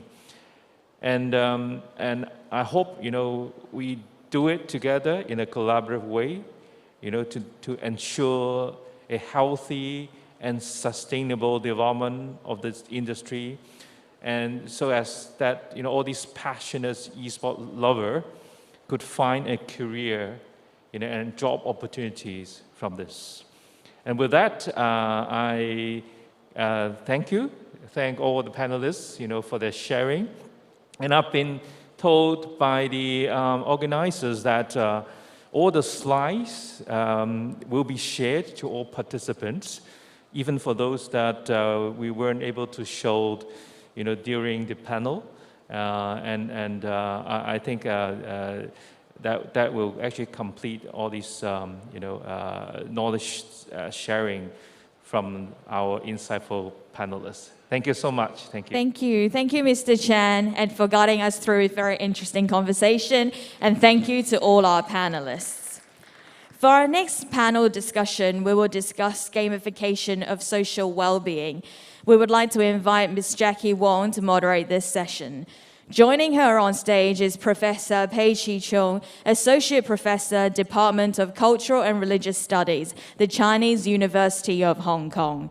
And virtually, we will have Professor Jim Huntley, Professor and Head of Marketing, USC Games Faculty Advisor, USC Trojan Esports, Executive Producer, USC Games Expo, Co-Founding Partner, PACU Gaming, University of Southern California, and Ms. Maike Jericho, Co-Founder and CEO at Tiramisu Script. We'll have a Q&A for this session. You may simply scan the QR code and type in your questions during the discussion. Ms. Wong, please. Good morning, everyone. It's really lovely to see all the beautiful faces here with us today. And welcome to all of those that are joining us virtually. My name is Jackie Wong. I'm the Director of Network and Student Programs at the Association of Pacific Rim Universities. As mentioned in this morning's opening, one pillar of APRU's key objectives are to address important challenges across the Asia Pacific. This can range from climate change, diversity, equity, and inclusion, to preventing the next pandemic. We think that the games industry, and esports have a pivotal role to play in educating the wide range of gamers and players who will take action eventually, and in cleaning up the business process, making sure that our communities are inclusive and that everyone can participate. Earlier this morning, you heard from the UNEP about the Playing for the Planning initiative, which inspires the game industry to also get involved in conservation. We think that this is an excellent example for the game industry worldwide. So now in today's panel, we'll now elaborate on this discussion by bringing three experts who will share their perspectives on the gamification of social well-being. I'll begin with my esteemed colleague here with me today, Professor Pei-Chi Chung. She's the Associate Professor from the Department of Cultural and Religious Studies at the Chinese University of Hong Kong. Professor Chung received her PhD from the Department of Telecommunication at Indiana University in Bloomington. Her teaching and research interests include new media and digital culture. In her teaching, she focuses on new development in media and cultural studies. She recently co-edited a book, Media Technologies for Work and Place in East Asia, Critical Perspectives Toward Japan and the Two Koreas. So now I introduce Professor Pei-Chi Chung. Please go ahead. Thank you, Jackie, for the very wonderful introduction. And also thank you for APRU for inviting me here. Let me just get to my slide.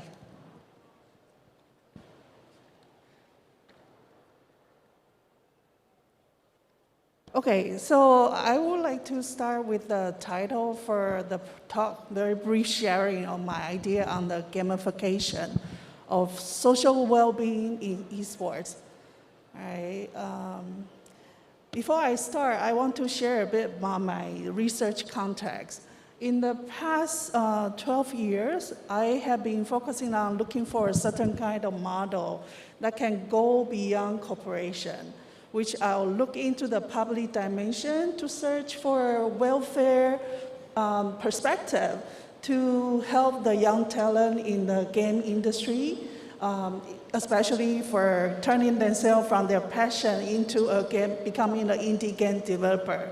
So in that aspect, I kind of look into the creative talent perspective in creative industry. And in some way, I want to see then how they actually become the agent for transferring the local culture into a form of heritage preservation for their own culture. But on the other hand, I'm also interested in the development or conceptualization for esports education. It's because I find that this area is very relevant to me, and it's also becoming more and more important. So in some way, I'm thinking about how it actually can become we can provide certain kind of information sharing at the university to enhance the happiness of the young generation. In some way, how would that be serving as a kind of platform for us to talk about social progress? So, okay, but then if we look at the way how esports industry has evolved, we actually also are seeing the kind of challenges that we're facing. In the earlier panel, there are a lot of discussions and viewpoints about the business development and how young, especially the young player in China, has been facing the very harsh, growingly harsh environment for playing esports. It's not just included, it's not just in China, it's also global. For example, if we look at World W organization, it actually officially recognized that video game addiction is a form of mental health, mental illness. So other than that aspect, but then during the pandemic, the WHO also recognized esports can be helping the pandemic control. So we are seeing the kind of boundary in the public dimension kind of shifting as the new situation evolves. So there are issues about like game violence and how esports can be participating one of the issues of a social problem. Women's game power, the misrepresentation of gender, and also a lot of psychological stress from the player. All right, so how do we face that kind of social challenges from the larger part of the society while we're also recognizing the personal struggle of a lot of esports players who are coming into the professional field? So it is very important to look at what things have happened and what kind of progress has evolved in the social practice of esports. So here I'm just using two examples here. That one is the Faker from South Korea, and the right one is the player called Gao Tianlia in China. Both of them actually, I think they are just two of a lot of similar kind of player who actually have struggled very far to make their own path in the esports industry. All right, so when we look at a certain kind of resolution to kind of pick up where we actually are facing for the moment, I find that maybe we need to kind of go beyond the current formula or territory esports to start thinking about some other issues in the larger context of video game industry, to think about the power of gamification to support the esport. We are seeing in the esports history, we have gone through three very interesting stages. The first one is the professionalization. The second one is turning with the streaming technology, how the market has taken off with many of the people involving in the spectatorship and also making esports into a home profession for the young talent. So what will be the next stage? I think it's also very interesting to think about the next stage, especially after the pandemic. So here I'm providing a couple concepts that scholars have talked about in a game study. For example, how we actually can design game to express the idea, how we can design game to enter the community, or design game for the girl power and to become more aware of the environmental issues, and also to recognize game as an ideal environment to recognize nature. So these are all the issues that I will be very happy to talk more about in the future discussion. All right, so in conclusion, I just would like to end up the idea of computational creativity in the cultural space, how the data environment that's being modeled in the example esports has been serving as a forefront when we see what will be coming in the data society in the future. Thank you. Thank you, Professor Chung. That's really helpful to hear, how students, how young people are struggling with the public perception of gaming and esports and their participation in it, balancing their mental health, but also having and finding their own self-fulfillment through gaming, and how the future of gaming and esports is more inclusive, will focus more on conservation, and will make a better future for everyone. So thank you. I now will turn to Professor Jim Huntley. He's the professor and head of marketing of USC Games. He's also the faculty advisor of USC Trojan Esports, and he's the executive producer of USC Games Expo, co-founding partner of PACU Gaming at the University of Southern California, my alma mater, and my personal hero, Jim Huntley. Thank you. Thank you so much, Jackie. This is the first time I've been called someone's personal hero in an introduction, so I'll take it.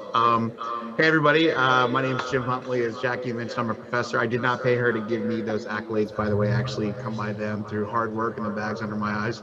I've been doing marketing for the last 25 years, everywhere from General Mills to Nestle, toy company Mattel, you might have heard of it, to THQ, a game publisher that's now called THQ Nordic and SodaStream.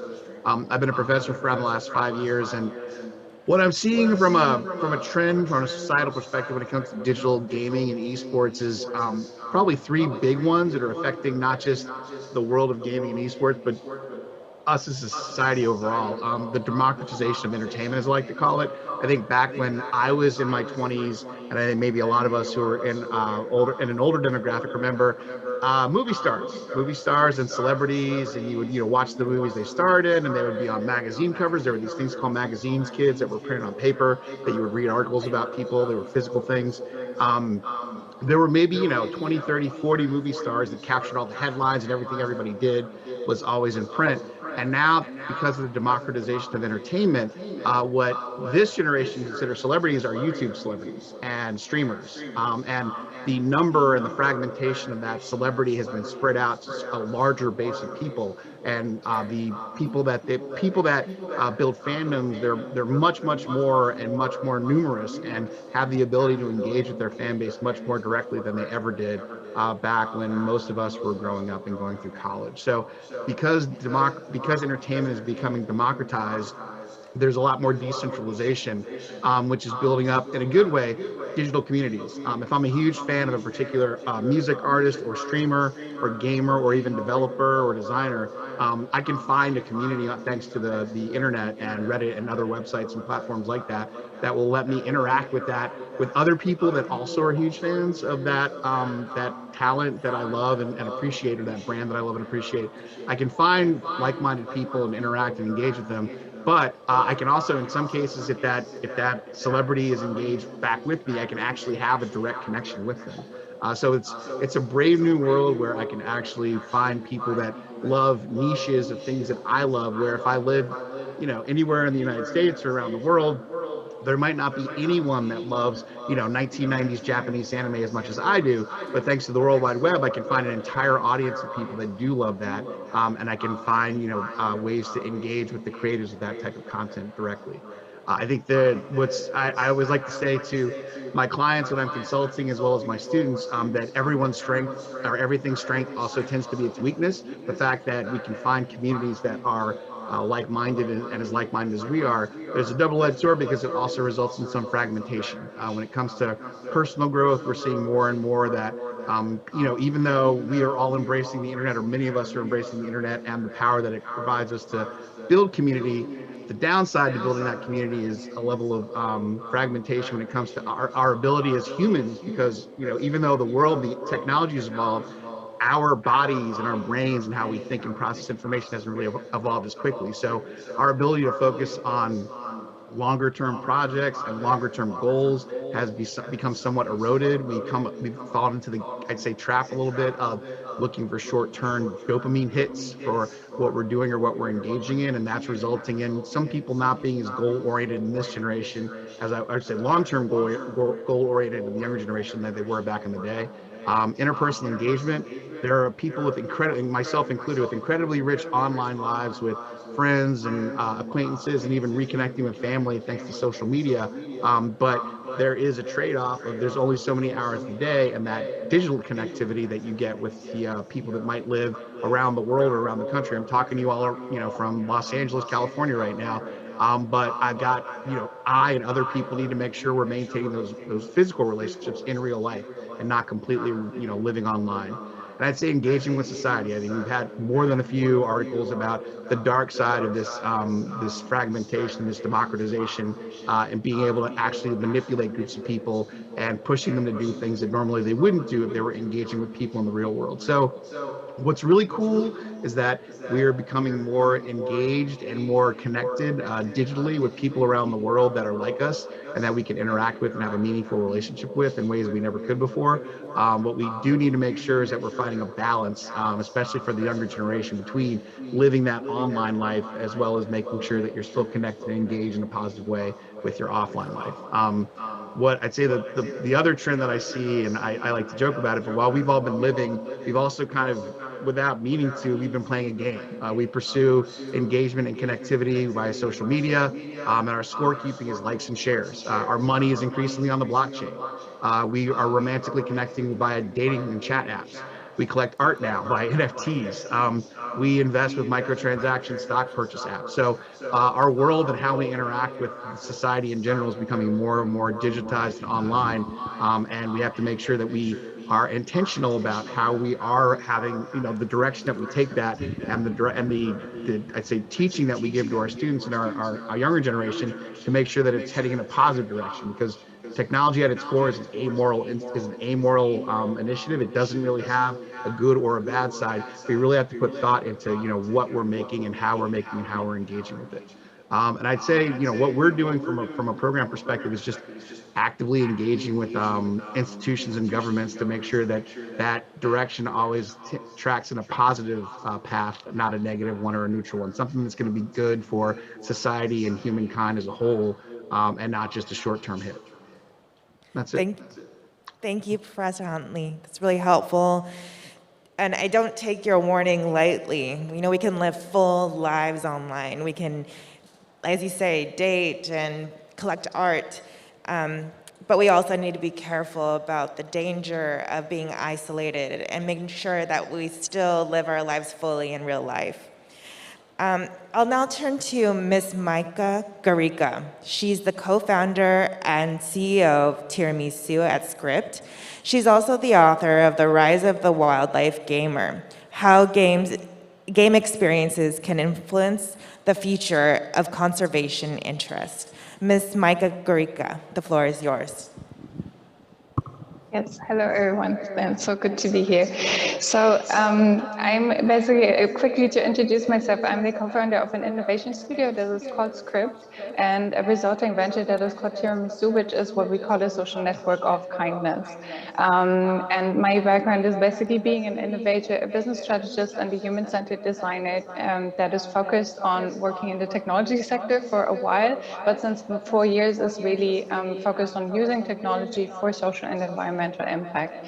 And what I've done in the last year, especially since COVID started, because that's also when my project Tiramisu started, is the topic of reimagining social media and digital communities, and looking at well-being as a key component in that.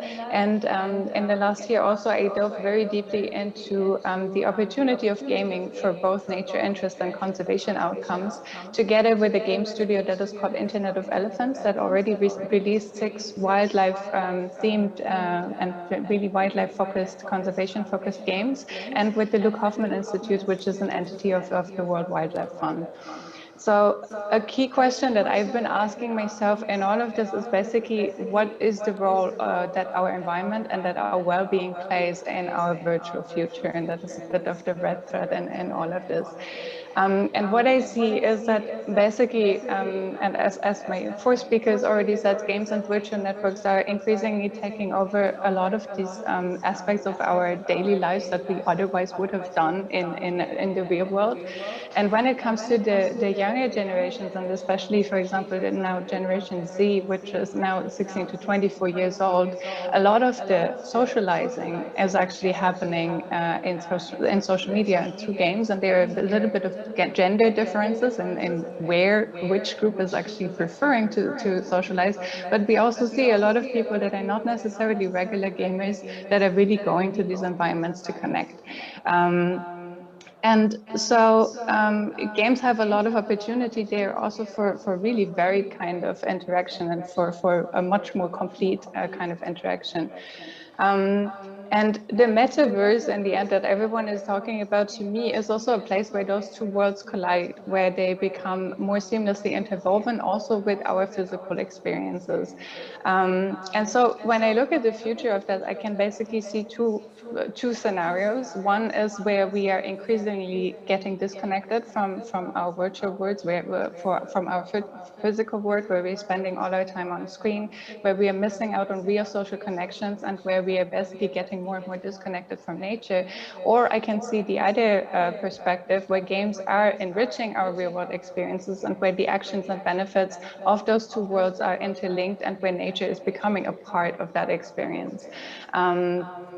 And then there can be really links between those worlds, where, for example, we can buy responsible products in the supermarket and we get rewarded with credits that we can then use in a game. Or where our gameplay is encouraging us to do good, where we need to move and run in order to unlock new levels and basically be part of the experience. And where we can also get some real world knowledge that comes to us through these games. So I'm personally an optimist, so I'm very excited about the second scenario. And I also think that we as technologists and as game developers, I think there is a big responsibility in making sure that we are positively and not negatively impacting the life of coming generations, and that we also play a role in the preservation of our planet, because there is a lot at stake. And I think initiatives like the Playing for the Planet initiative are such a great example of how this can actually work. And then when I think also looking at this panel, at this conference, a little bit looking at the collaboration between universities and the gaming sector, I think there is a lot of opportunity there in order to really understand the impact and really measure the impact that actually games have for well-being. That's one thing, basically defining measures of well-being, really looking at what is the actual experience doing to our well-being and personal health. And on the other hand, there is also a lot of opportunity to look into the effects that it actually has on, for example, our perception of nature. So as an example, Internet of Elephants was just doing a randomized control trial where they basically identified that one of the games has similar outcomes than a wildlife documentary in actually raising an awareness and knowledge and attitudes and donation behaviors within people. And then I think another part is really also about gamifying education experience, because there is so much entertainment and fun and learning opportunity in games that I think that should be really used in practice. And the other part, and I think that that's something that we've already been hearing a lot in the previous panel, is this topic of people-centric design, because students are the next generation that are the users of games currently, and they should also play a key role in the creation of those games.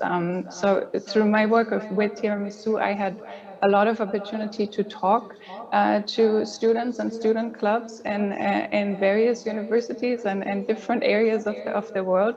And what I got to see is basically a lot of young people that are extremely motivated and extremely caring about social and environmental issues, but are often also very uncertain about where they can place their action, where they can place their activity. And I see basically a really big opportunity in using games and raising this awareness, guiding knowledge, and starting also action in the real world. Thank you. Thank you so much, Micah. Your points are well taken. the pandemic turned the education industry upside down and really inspired, and I think it really opened up our idea of what education can look like. So I like the idea of gamifying education as well.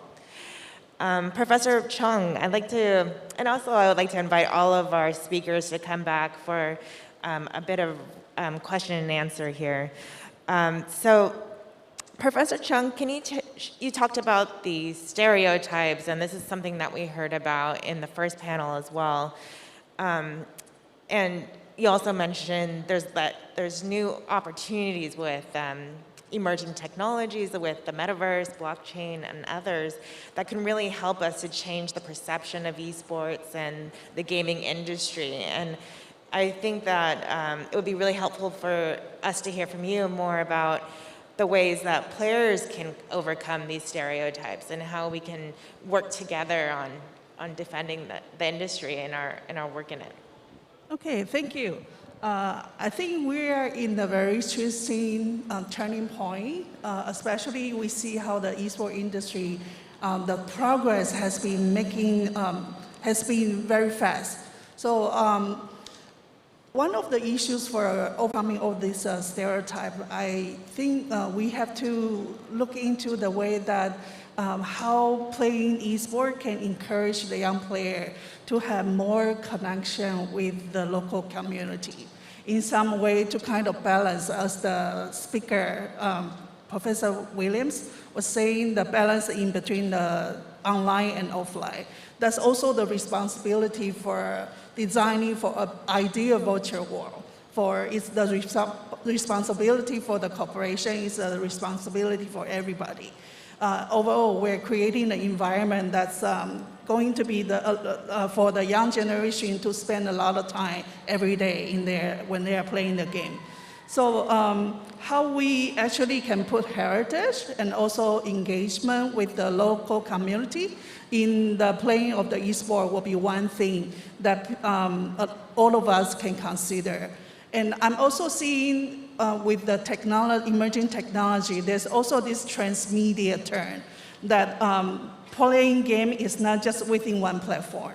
Sometimes can be, for example, like in League of Legends, the game, recently there's an animation that came out as a kind of background to support the player when they are playing the game. They will be able to identify to enter this immersive scenario.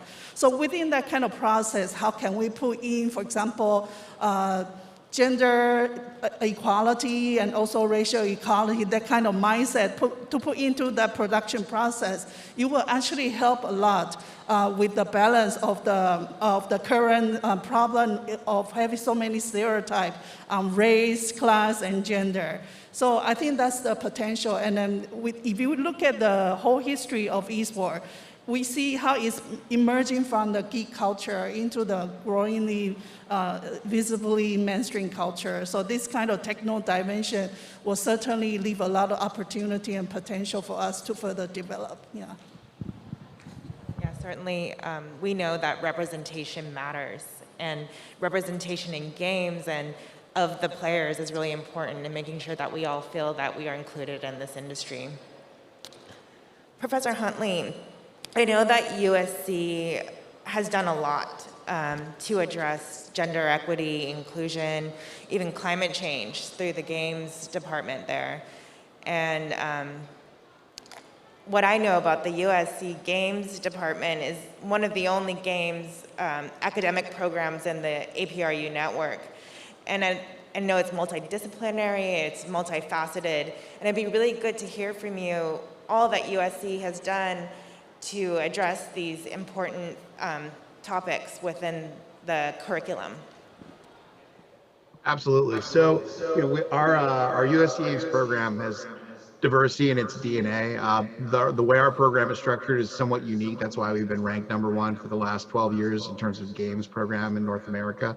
But we are split between the USC School of Cinematic Arts and USC's Viterbi School of Engineering, because it takes the art and science coming together to make a really engaging and compelling interactive and gaming experience. And our student body, I like to joke that we've been focused on diversity before diversity was cool. We've been 55% women, female, non-binary for over a decade now.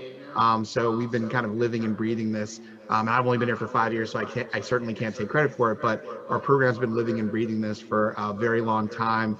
So it's great to see the world catch up with what we've been doing for a while now. But because we are a hybrid between engineering and cinema, we're focused on combining tech and storytelling, and we're constantly challenging our students to tell unique stories, to give us experience and points of view that we haven't seen before. My background's in marketing, and when I first got here, I would have some of the students come in and go, "Oh, you're the marketing guy. You want the mass market, big shooter, first-person shooters." Like, really what I want is something unique. I want something I've never played before or seen before. That's really what, if I'm going to put my marketing hat on, that's what really sells. Giving me an experience that I haven't encountered before is the thing that's going to break through the clutter versus doing another cookie cutter version of another game that's out there. A couple of examples, or a few examples.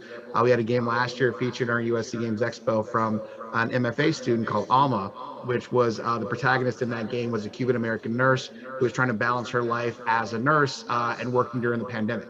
So it was very real time and in the real world. There's a game called Plasticity that we had a few years ago that was all about conservation and the impact of going green, where the player was able to move back and forth in time and see what the impact was of her actions in the past, how that might impact her environment in the future. There's a game called Our America that we featured 2 years ago in our USC Games Expo that happens every May. That was all about being an African American in the US during a police stop and the different paths that player in a VR environment, the choices that they might make and how that might impact the end of that stop, which usually, unfortunately, based on real life, it ends in tragedy. As well as, there's a game we haven't even announced yet that will be showcasing, it's in my class, the Advanced Games Project class, AGP, the little icon in the background here, that will be showcasing this May. That's all about social anxiety. So students are creating games and meaningful experiences that they want to not only show the world to express themselves, but it's about topics that they find important. Related to that, we're involved in the Global Climate Jam that we've hosted the last year or two. We are sponsors of the Game Devs of Color that happens in Los Angeles. And then we've absolutely been able to send a handful of students for the very first time to an organization called Able Gamers. It's all about improving accessibility for video games. So it's an exciting time for making sure that we've got diversity, equity, inclusion in the forefront of what we do and what we're encouraging our students to engage in. I say encouraging with a chuckle because we are supporting them, but they're the ones driving it. The fact that younger generation, as Maika mentioned, like it's the younger generation that's driving a lot of this. Hey, we want to go do this stuff, and we're like, great, we want you to, and we want to give them the tools to be able to succeed and bring our art form and bring our industry into these new areas so that we can experiment and make sure that we're staying relevant with future generations. Well, that is a lot. We really thank USC for really shaping the students' experiences. And I know when I was at USC, I was really grateful for having those opportunities to pursue my dreams and to know that I was welcomed in different spaces. I'd like also to follow up with Micah. I know that through your research, you have made an analysis about the potential of reaching, like why is that a good medium for us to reach players, to educate our population around conservation and wildlife protection? So it's been actually a really interesting experience doing this research because we really looked into audience data, and we basically did some analysis of data from the Global Web Index, and we looked into basically really who are the audiences that are really interested in wildlife as a kind of basis of this project that we were doing. And what we've been finding has been actually really astonishing to me, just to the extent of the numbers that we actually count in terms of who are the people that care about conservation or related topics. So if I can just give a couple of the things. So those are basically numbers of internet users. And we basically saw that there's 1.1 billion people that care about wildlife in basically internet users. And a lot of them are under 40 years old, and 70% of them are already gamers that engage in games at least once per week.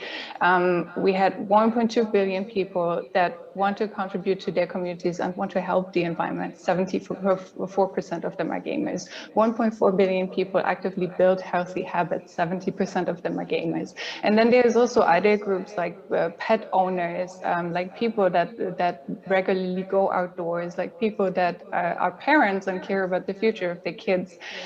So all of these groups and all of these people care about wildlife and conservation to some extent already. And so for me, it has been a really interesting realization to see that including basically wildlife and nature into game experiences, and then I'm speaking a little bit as a marketer, but it's basically not just something that you would add on top of a game experience just to do something for a good cause, but it's actually something that the people are already wanting and already readily caring about. And to me, that is changing a little bit the perspective of the importance of how important is it actually to have this kind of content in games. And then when we're also looking at, for example, who has access to readily go outside and go into the world and go into nature and go into the environment, we also see that for a lot of people that grow up in urban settings, that grow up maybe with less family income, this is actually an opportunity that they might not have. So games can play also a really important role in opening up this world of nature, of conservation, to groups that might otherwise not be able to experience that. And then the other part of it is also then the topic of why do people play? And we see it very much that younger generations, so Gen Z, are really focused a lot on learning and on socialization. And when we get a little bit older, it's then a lot more also about socializing, but also about this kind of escaping from your real world situation, which I think has been a lot of a topic also during the pandemic. And so really getting this understanding has been helping me also a lot to really understand and look at the importance that conservation and nature plays in these kind of roles, but in the gaming world, but also really the opportunity of how many people are readily there and are readily willing to engage on these topics. Thank you so much, Micah. I'm getting the signal that we have to close, so I'm very sorry that our time together was so short.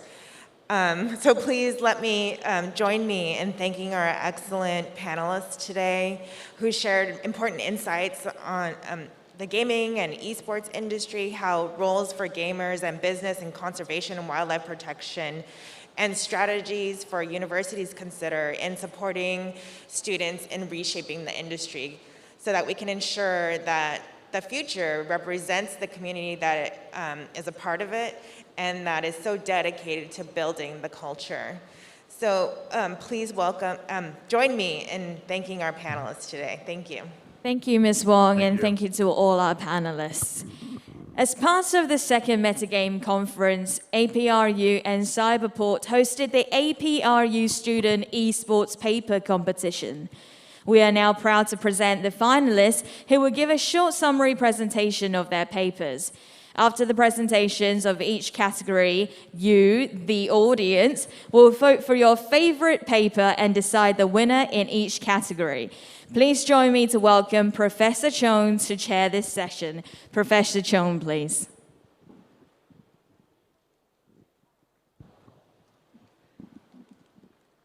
Okay, so the APRU Student Esports Paper Competition welcome papers from undergraduate students across the Asia-Pacific region in 3 categories. Business model for esports industry, esports for social good, and health wellness in esports. The purpose of the paper competition is to support esports as an academic area of study. We will encourage students to have innovative and quality research in the esports field, as well as promote the long-term investment of esports research, which will enrich students and university resources and college knowledge resources in the emerging field. We congratulate all the students who participated in the competition from 8 universities from Hong Kong, Russia, the Philippines, Singapore, Canada, Mexico, and the United States. Winning student in each category will win a 3,000 USD scholarship or a 1,000 cash prize, as well as be published in the International Journal of Esports. The runner-up prize in each category has the choice of USD 1,000 scholarship or USD 300 cash prize. I would like to thank all of the judges for their contribution to the development of this competition, for giving their time to review paper. Mr. Tim Dorr, Head of Education, British Esports Association. Mr. Terence Leong, Senior Manager, Esports and Youth Team, Hong Kong Cyberport Management Company Limited. Mr. Timothy Sen, Founder and Investor, Yes Sports East Media Limited.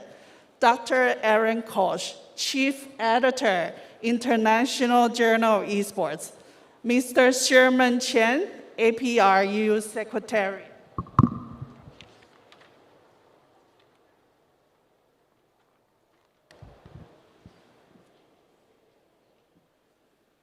So after each category is presented, our audience will have the opportunity to help choose the winner. I now welcome our finalists in the category of business model for the esports industry to present their papers. First, I welcome Team 1. The title of the paper is Two Islands in the Pacific. The student is Rain Sheki from the University of Hawaii and Manoa in the United States. Hi, everyone. Good morning, good afternoon, or good evening, depending on where you are. Just a quick introduction. My name is Ren Seki. I'm a student at the University of Hawaii at Manoa, and I've been following esports for almost a decade, and also even had the opportunity a few years ago to compete professionally under a North American team called Immortals. So my paper was titled Two Islands in the Pacific, and it was focused on the islands of Hawaii and Guam, two locations that have never really been in the conversation of global esports, but recently have been able to find a spot in the esports industry. So esports in general has taken the world by storm and has become a dominant entertainment industry, with countries such as China and Korea at the forefront, and the USA and select countries in Europe right behind them. But we don't really see much international competition or collaboration because there's big oceans, mountains that are separating these different regions. And these islands, Guam and Hawaii, have been ways that we've been able to compete cross-region without having to worry about latency or ping, which are big variables within esports. So right now, we only see things like League of Legends Worlds held only once or twice a year because of this issue with ping and latency that hold back competition across regions. So with the COVID-19 pandemic, we saw a lot of sports and esports kind of struggle to adapt because of international kind of competition and in-person competition kind of get halted. So esports was different and it was able to adapt. So one example was the Overwatch League. And for those who don't know, the Overwatch League is the game Overwatch, their professional league. And they were able to continue consistent international play before many, if not all, other esports titles. And this was only possible because of Hawaii and the University of Hawaii at Manoa.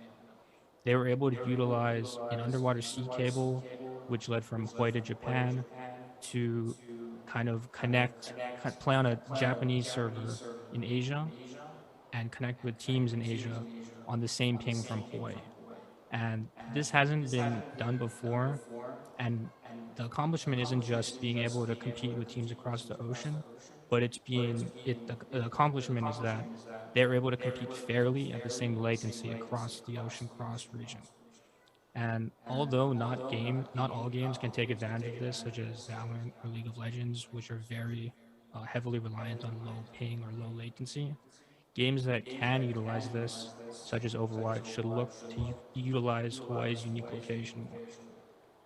So in Guam, there's been another development that has been slowly progressing, but has gone rather unnoticed, and that's the development of like a super server in Guam, which would allow different countries in Asia to connect to a server in Guam, like a centralized server, instead of having to connect to one server across Asia at the sacrifice of one team playing at a really high latency compared to the other, which wouldn't be fair at all. So as an example of what is possible, the people behind OneCode hosted a small CSGO tournament a few months ago just to test the server out. And one of the biggest moments they said was when two teams about 3,000 miles away were able to play at just under 90 ping, and everyone was able to play at that ping, even though they were separated by like 3,000 miles. And that's unprecedented, that's unheard of, and it's never happened before. So the Hawaiian Islands and Guam have showed that they are able to use their unique locations for competitions to take place across numerous different countries. And with Hawaii allowing for cross-region competition across the Pacific Ocean and Guam allowing for different countries within Asia, they compete against each other at fair ping or fair latency. So for almost the entire lifetime of esports, places such as Guam and Hawaii have been left out of global esports discussions because of their notoriety for having high latency. But they were able to find their own niche in the industry instead of having to wait years and years for the technology and infrastructure to develop, which would allow them to partake in the esports industry naturally like other places. So this technology that's allowing for this cross-region competition is still developing, and it's really exciting to think about the future of online competition between different countries and regions, because right now it's only the beginning and the floodgates have been opened. Thank you.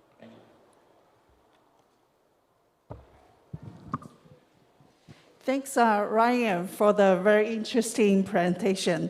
I now welcome Team 2. The title of the paper is Paving the Road in University.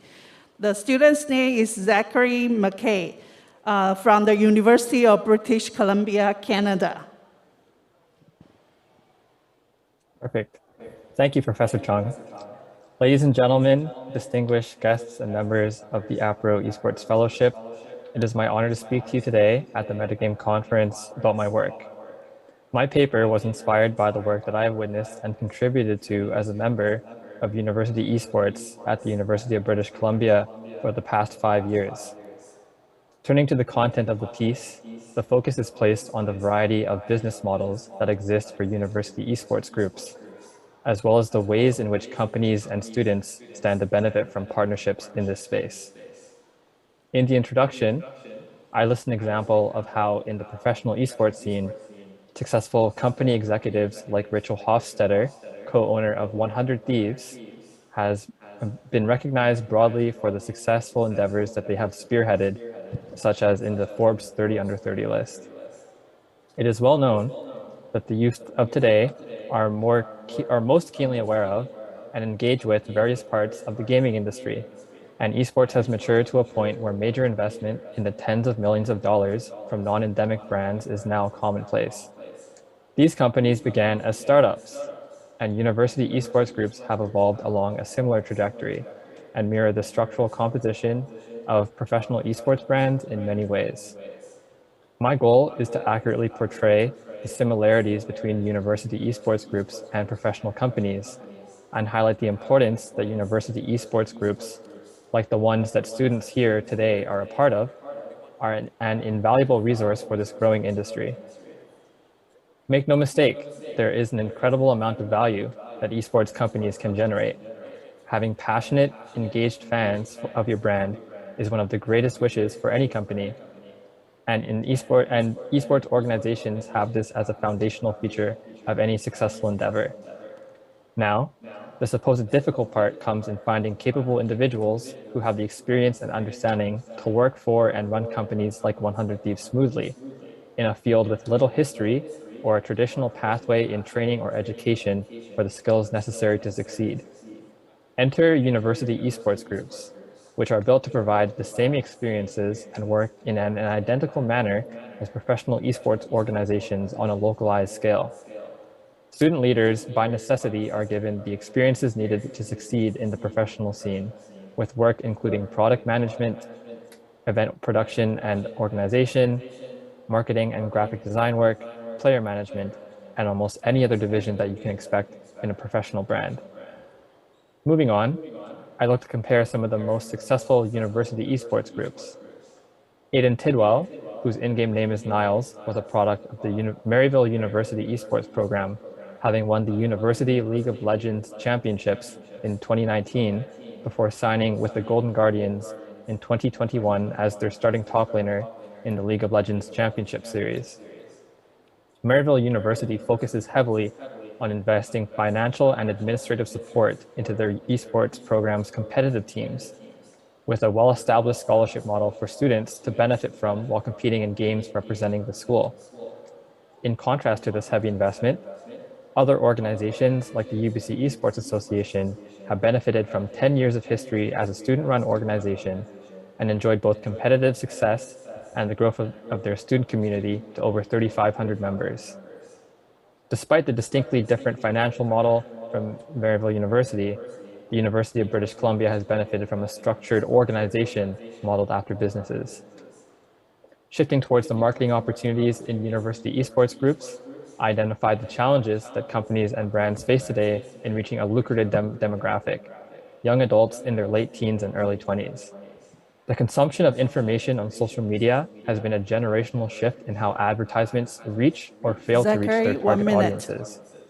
University esports groups are immensely valuable for their ability to consistently reach this audience and in a setting that they enjoy and frequently interact in. University groups, in return, receive much-needed financial support and the legitimacy of brand recognition thanks to the companies that they work with. Experience in establishing, negotiating, and managing major partnership agreements is something that is a unique asset for university esports groups. The skills that in other fields require months or years of training on the job are already built into individuals who have worked in universities groups. In summary, my paper is intended to provide a clear picture of where university esports is positioned in the larger professional industry of gaming and esports, and how value can be gained from investment and support of student groups with the aim of paving a road to successful careers in the esports industry. Thank you. Thank you very much. We will now begin the voting for the category of business models for the esports industry. You have 2 minutes to vote for your favorite paper. Please use the QR code and shortened URL on the screen to cast your vote. And the 2 minutes starts now.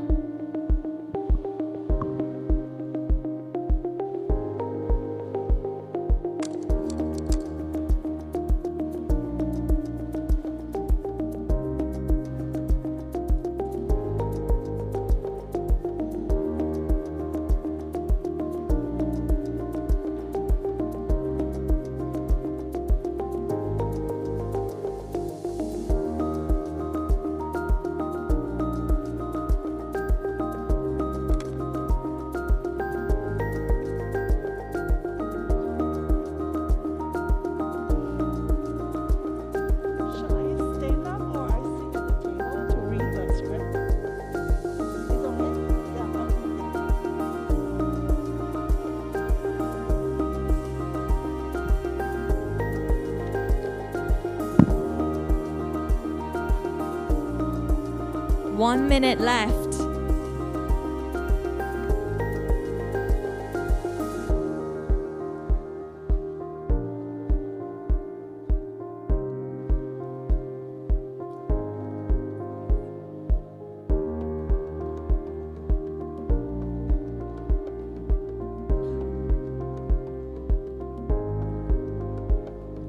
Not long now, you have 30 seconds. Hurry up and cast your votes.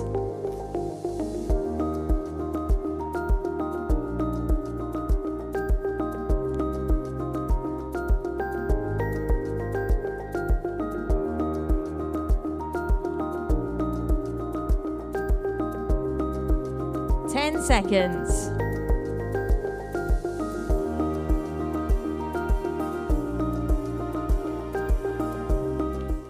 Okay, time's up. Next, we will have the presentations from the next category. We will now calculate the results, which is decided by both our judges and the audience. Professor Chung, please. Okay, now let's move to the second session. I want to welcome our finalists in the category of esports for social goods. The first team is women's experience of sexism and objectification in the esports and gaming community. The students are Gabukova Laysan, Saprun Elizaveta, Malenkova Elizaveta, from the Far Eastern Federal University in Russia. Hello, my name is Elizaveta Suprun, and I represent the team from Far Eastern Federal University, Russia. Today, I would like to talk about women's experience of sexism and objectification in the esports and gaming community. Video gaming is one of the most thriving entertainment industries, with nearly 730 million players in the US, Europe, and Southeastern Asia. Over 45% of game players in the US and Europe identify as female and regularly face sexualization and objectification in the gaming community. According to the American Psychological Association, sexualization occurs when a person's value is defined by her or his sexual appeal or behavior. Any other characteristics are overlooked. We can see this problem in many aspects. For example, female protagonists are rare in games, and even if they appear, they are mostly heavily sexualized. Moreover, they are usually the ones in need of help or saving. They are so-called damsel in distress stories. Most female models lack body diversity and tend to have hyper-realistic bodies. More than that, female models are often given too revealing and impractical outfits. They are unfit for the game background and context, while male characters appear fully clothed. In the 50 best video game characters of all time list made by Esquire, only 4 characters are female, and 2 of them are the most iconic representations of female body sexualization. But it is not only game developers, players are a part of the problem too. Even though, as it was mentioned earlier, women make up almost half of the gaming community, esports is still mostly considered a male-dominated field. Because of that, female online video game players often experience negative feedback and sexual harassment from male players.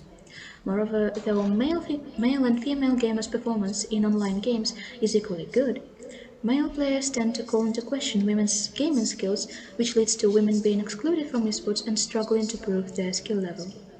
The prevalence of gender-specific expectations becomes clear in situations such as a League of Legends match between a high-profile all-female team called Team Siren and all-male team called OMG Ranked Fives. Not only OMG Ranked Fives' members insulted Team Siren's playing, but also male team underplayed, falling into greed attacking without resorting to usual strategic standards because they did not take the all-female opponent team as a serious challenge. When OMG Ranked Fives realized they were going to lose the match, their discussion focused on embarrassment and negative impact to their reputation. Not only women's skills are underestimated and sometimes mocked, but also female gamers must deal with objectification and sexual harassment. Recent studies show that sexual harassment comments directed toward female streamers were observed at 11 times the percentage of those directed toward male streamers. Such comments not only adversely affect their performance, but also have negative implication on women's self-esteem and mental well-being, and contribute to a generally hostile attitude toward female gamers in the community. In the field of professional esports, there is also a lot of injustice toward the female half of the audience. From the whole amount of prize money won by esports gamers, only a small portion belongs to women. The difference might be explained by the fact that female championships are poorly promoted, and therefore such smaller prizes make it harder for women to upgrade their gaming gear, fully concentrate on developing skills, and successfully continue their esports career. If we look at the field of mobile games where women do dominate in, there is also a problem with objectification and lack of representation. The Why We Play survey took by Google Play shows that because of many factors like over-sexualized game advertisement, female characters design, lack of diversity and plot, numerous female mobile gamers feel underrepresented and think that less than 30% of mobile games are made for women. It leads to fewer women joining esports teams and only playing games as their hobby. It is logical to assume that women discrimination and sexualization is a systematic problem that has no connection with how many men or women there are in games. Women face quite a lot of troubles in gaming, be it lack of adequate representation, injustice in professional esports, and unequal distribution of awards, questioning their skills as players, and even sexual objectification and harassment. Interactions that emphasize hostility may discourage them from pursuing esports and affect their views on their own abilities and their actual performance. To overcome this, esports players and sponsors should join forces to create a healthy, safe, and inclusive environment for all players, regardless of gender, nationality, race, sexual orientation, and other aspects. Thank you for your attention. Very good. Now I welcome Team 2 for the second category. The title is Esports Legacy for Social Good. The student's name is Caden McKay from the University of British Columbia, Canada. Hi, thank you. I'd like to thank APRU for this opportunity. As Professor Chung just said, I'm Caden McKay from the University of British Columbia, and I'm more than happy to share my paper on esports legacy. Esports means a lot to me, as I'm sure it does many of you, and while it's had its fair share of controversy, I believe esports is where true diversity can thrive. And especially with what happened during 2020, esports has never played a larger part in connecting people. First, I'd like to talk about esports' fight against mental illness. Depression and mental illness as a whole are pretty rampant in esports as a scene, with the National Institute of Mental Health Disorders saying 29.4% of young adults aged 18 to 25 and 25% of those aged 26 to 49 suffer from at least one mental illness.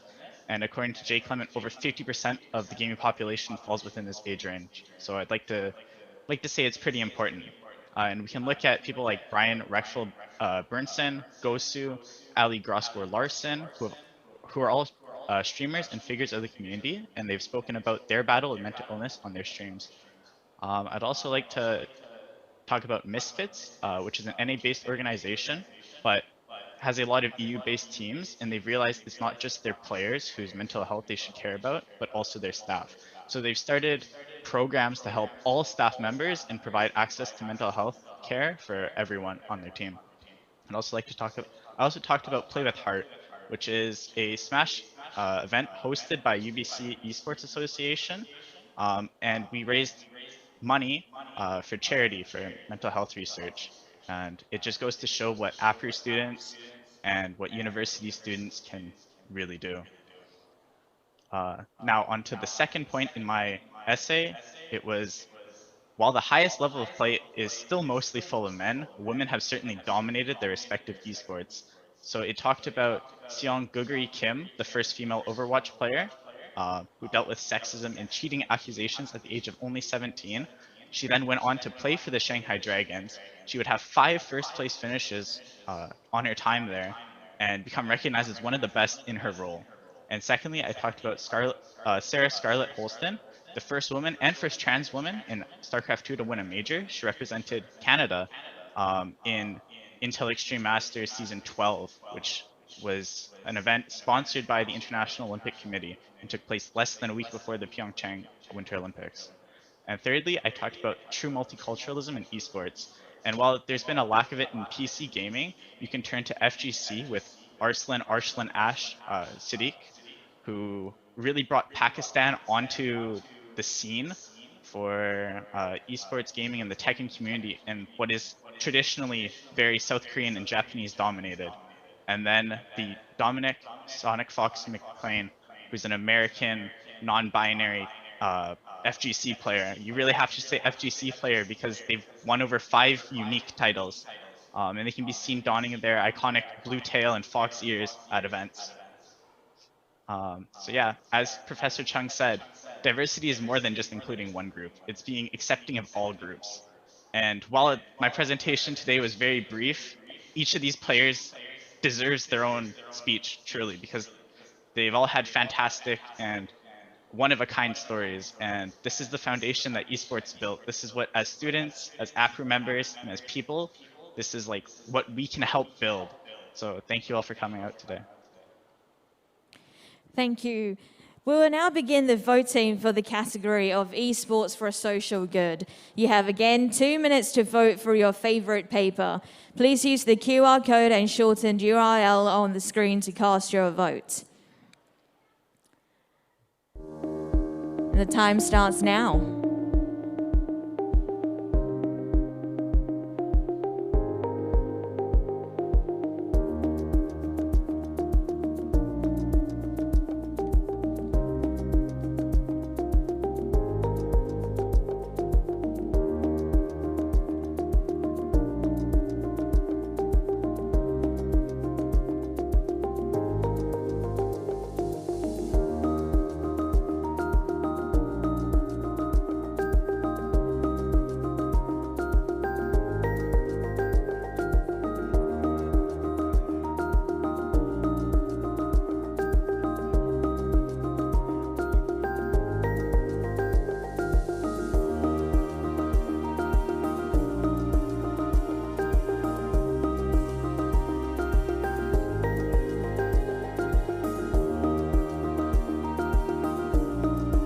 One minute left.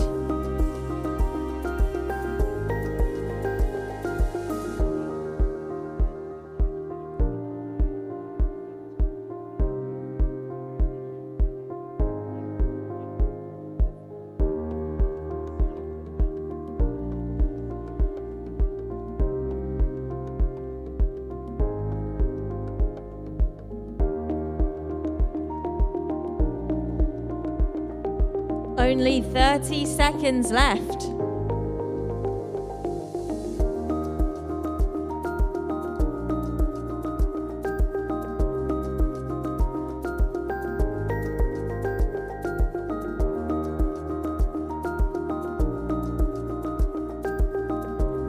Ten seconds more.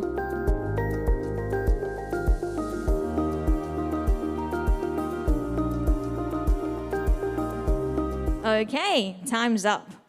Next, we'll have presentations from the next category. Professor Chung, please. Thank you. Now we would like to welcome our finalists in the category of health wellness in esports. I would like to welcome the first one, Team 1, with the title of Psychological Impacts of Esport Gaming, a detriment or a lifetime in disguise. The student's name is Rosarita Riwan de Cruz. It's from National University of Singapore in Singapore.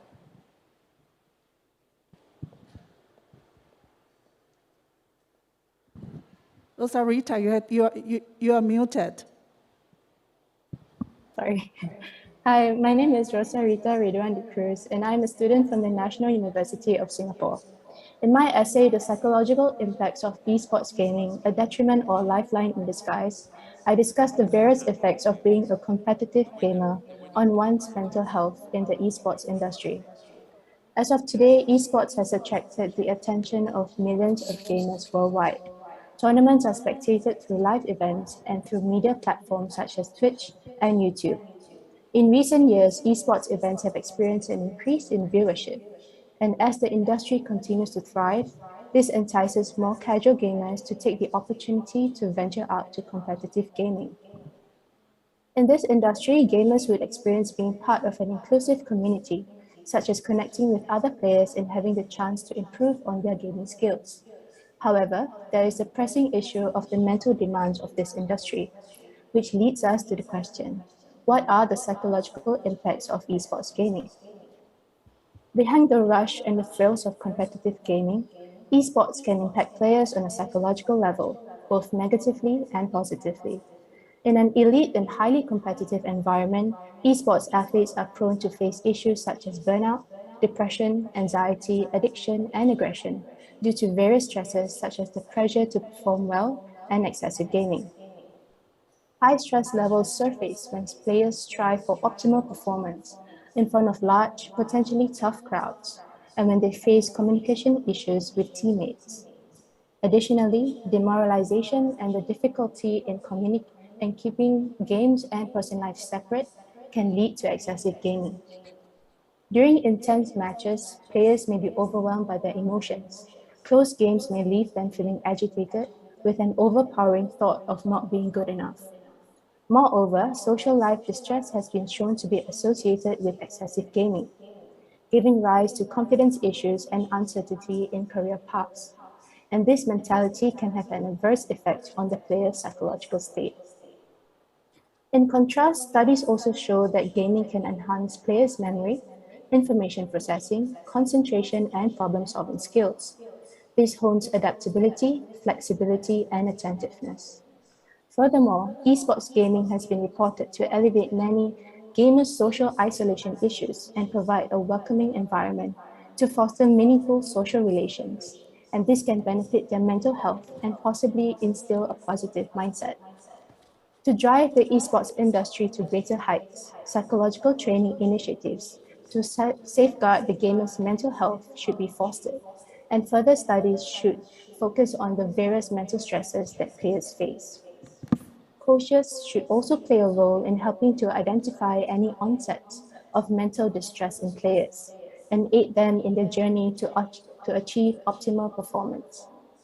Thus, while esports does not necessarily lead to mental health issues, acknowledgement of distress coupled with proper guidance and coping strategies can allow players to have a successful and meaningful career in esports. Thank you. Thank you, Rosarita. Now we want to come to the last presentation, and I would like to welcome Team 2 with the title of Esports, Motivation and Life Goals.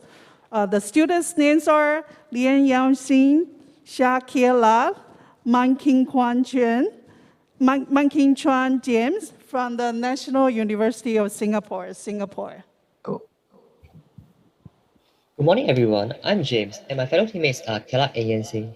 We are a trio of Year 2 students from the National University of Singapore, and we're presenting our report on how the motivations behind playing esports are related to the life goals that people want to fulfill. We'll start off by following Wagner's definition of esports as an area of sports activities in which people develop and train mental or physical abilities in the use of information and communication technologies. Just as how many traditional sports require teamwork and commitment, our definition of esports players are those who practice frequently with their team members for a competitive video game, as opposed to casual solo players who diversify their time over multiple games. Our paper contends that one engages in esports primarily to fulfill certain life goals that are deemed to be unachievable in one's physical life. Moreover, in light of the current pandemic, we will also be looking into how COVID-19 influences the relationship between esports gaming and achieving one's life goals, given that it has already restructured almost every aspect of our lives in the last 2 years. For the life goals they're referring to, we'll be using the goals framework by Coleman and Brunstein to establish them. Their model measures 6 types of life goals, 2 of which our paper mainly focuses on, namely affiliation and diversion. Prior research by Banya and colleagues found that players who engage in esports are primarily driven by the need for sociability. So, what exactly is sociability? Sociability is defined by the APA Dictionary of Psychology as the tendency and skills required for seeking out companionship, engaging in interpersonal relations, and participating in social activities. Similarly, Matonchik's research revealed that players found the in-game social interactions in multiplayer esports more desirable than solo gameplay.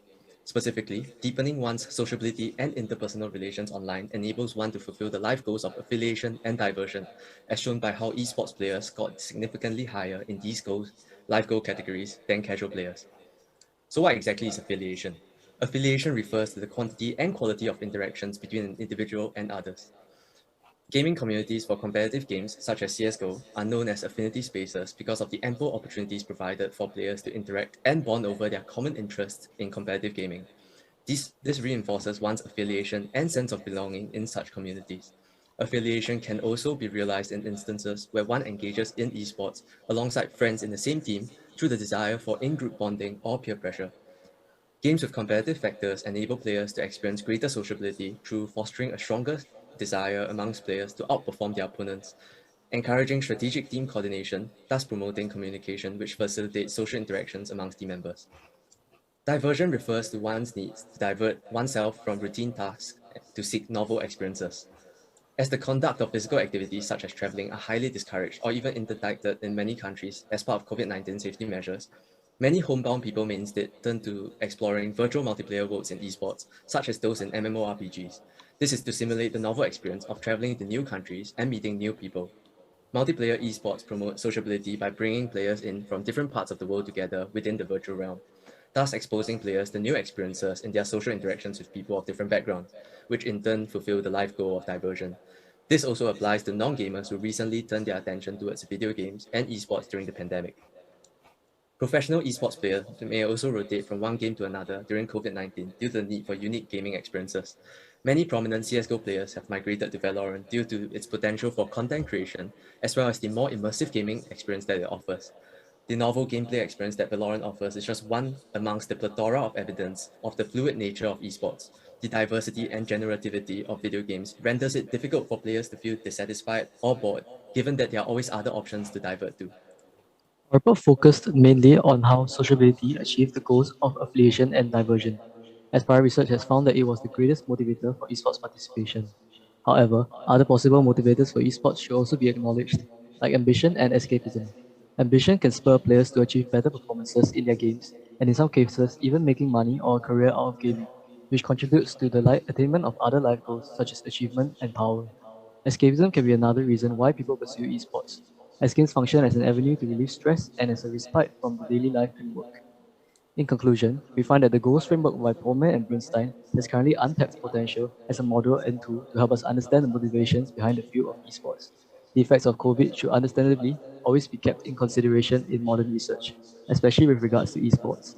Further research also could look into specific aspects of different game genres in cultivating affiliation and diversion. Lastly, we should remember not to fall for the misconception that esports consists solely of video games, as esports can broadly refer to any shared digital space for people to interact and conduct joint activities, similar to playing sports or spectating matches physically. That concludes our presentation, and we thank you for your kind attention. These are our references. Thank you very much. We will now begin the voting for the category of health wellness in esports. Again, for the last time, you have 2 minutes to vote for your favorite paper. Please use the QR code again and shorten URL on the screen to cast your vote. 2 minutes starts now.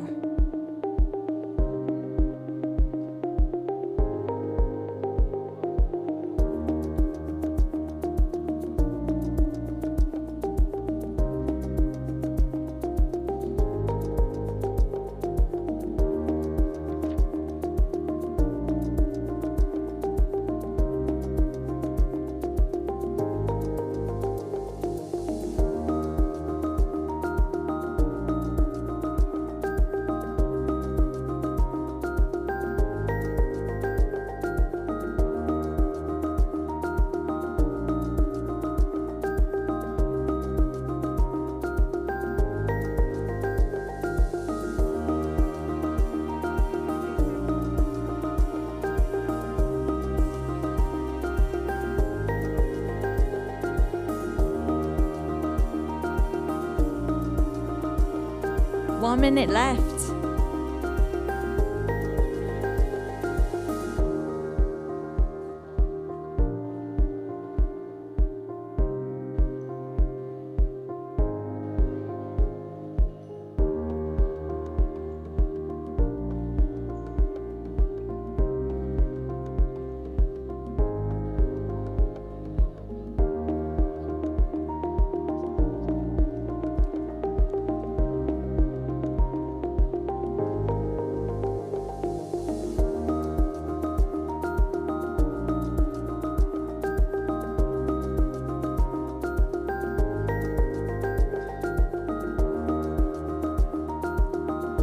Last 10 seconds.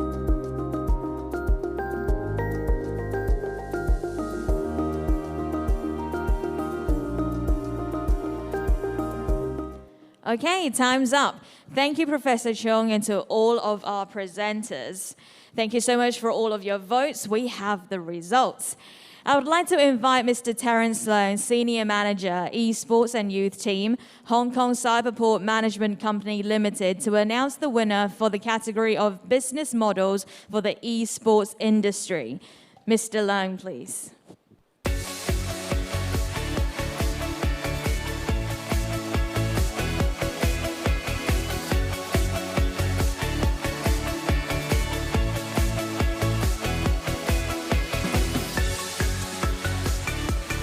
Thank you all for your votes. My great pleasure to be here. I'd like to announce the result now. The winner of the APRU Student Esports Paper Competition 2021 in the category of business models for the esports industry is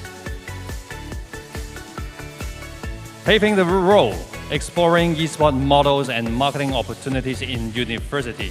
Paper written by Secretary McKay, UBC, Canada.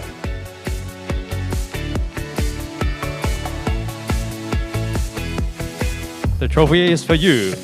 Congratulations. Congratulations, and thank you very much, Mr. Leung. Then I would like to invite again Professor Pei Chi Chung, Associate Professor, Department of Cultural and Religious Studies, the Chinese University of Hong Kong, and the Chair of APRU Student Esports Paper Competition and Awards 2021, to announce the winner for the category of Esports for a Social Good. Professor Chung, please.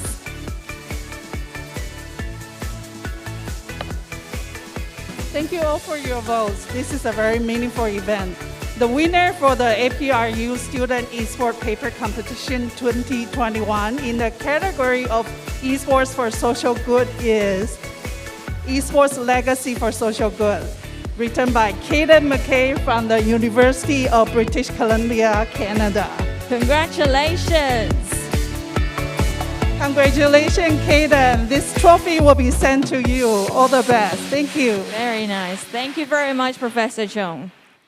Finally, I would like to invite Mr. Sherman Chang, Chief Financial Officer at APRU, to announce the winner for the category of Health, Wellness in Esports. Mr. Chang, please.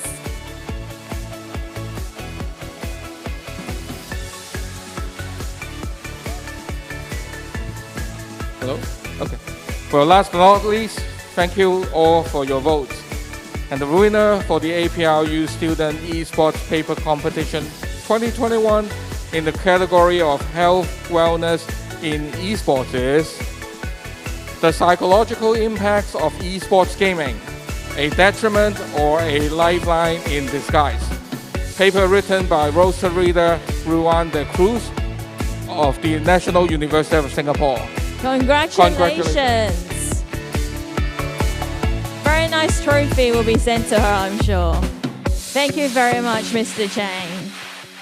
Thank you very much, and thank you to all our presenters. Congratulations to everyone. Once again, I would like to thank all of our speakers today for an engaging discussion on esports as a tool to build skills of the future and new and innovative ways that the gaming industry can take leadership on diversity and inclusion, conservation, and many other strategies for social welfare. Please note that today, immediately after this session at 12 p.m., we will feature the kickoff show match event for the On the Rift Invitational and APRU Collegiate Regional Tournament of the best universities of the Asia Pacific. Tune in to APRU YouTube channel and APRU Facebook page to find out who comes out on top in Asia and North America, and to register your team for the tournament. All the streaming content will be on the Delft website, delf.cyberport.hk. For more details about APRU and its esports initiatives, please visit our website at apru.org. Finally, don't forget to share your experience at today's MetaGame Conference on social media with @APRU1997 and hashtag DELF2021. Thank you all very much and have a very great weekend ahead. Thank you very much.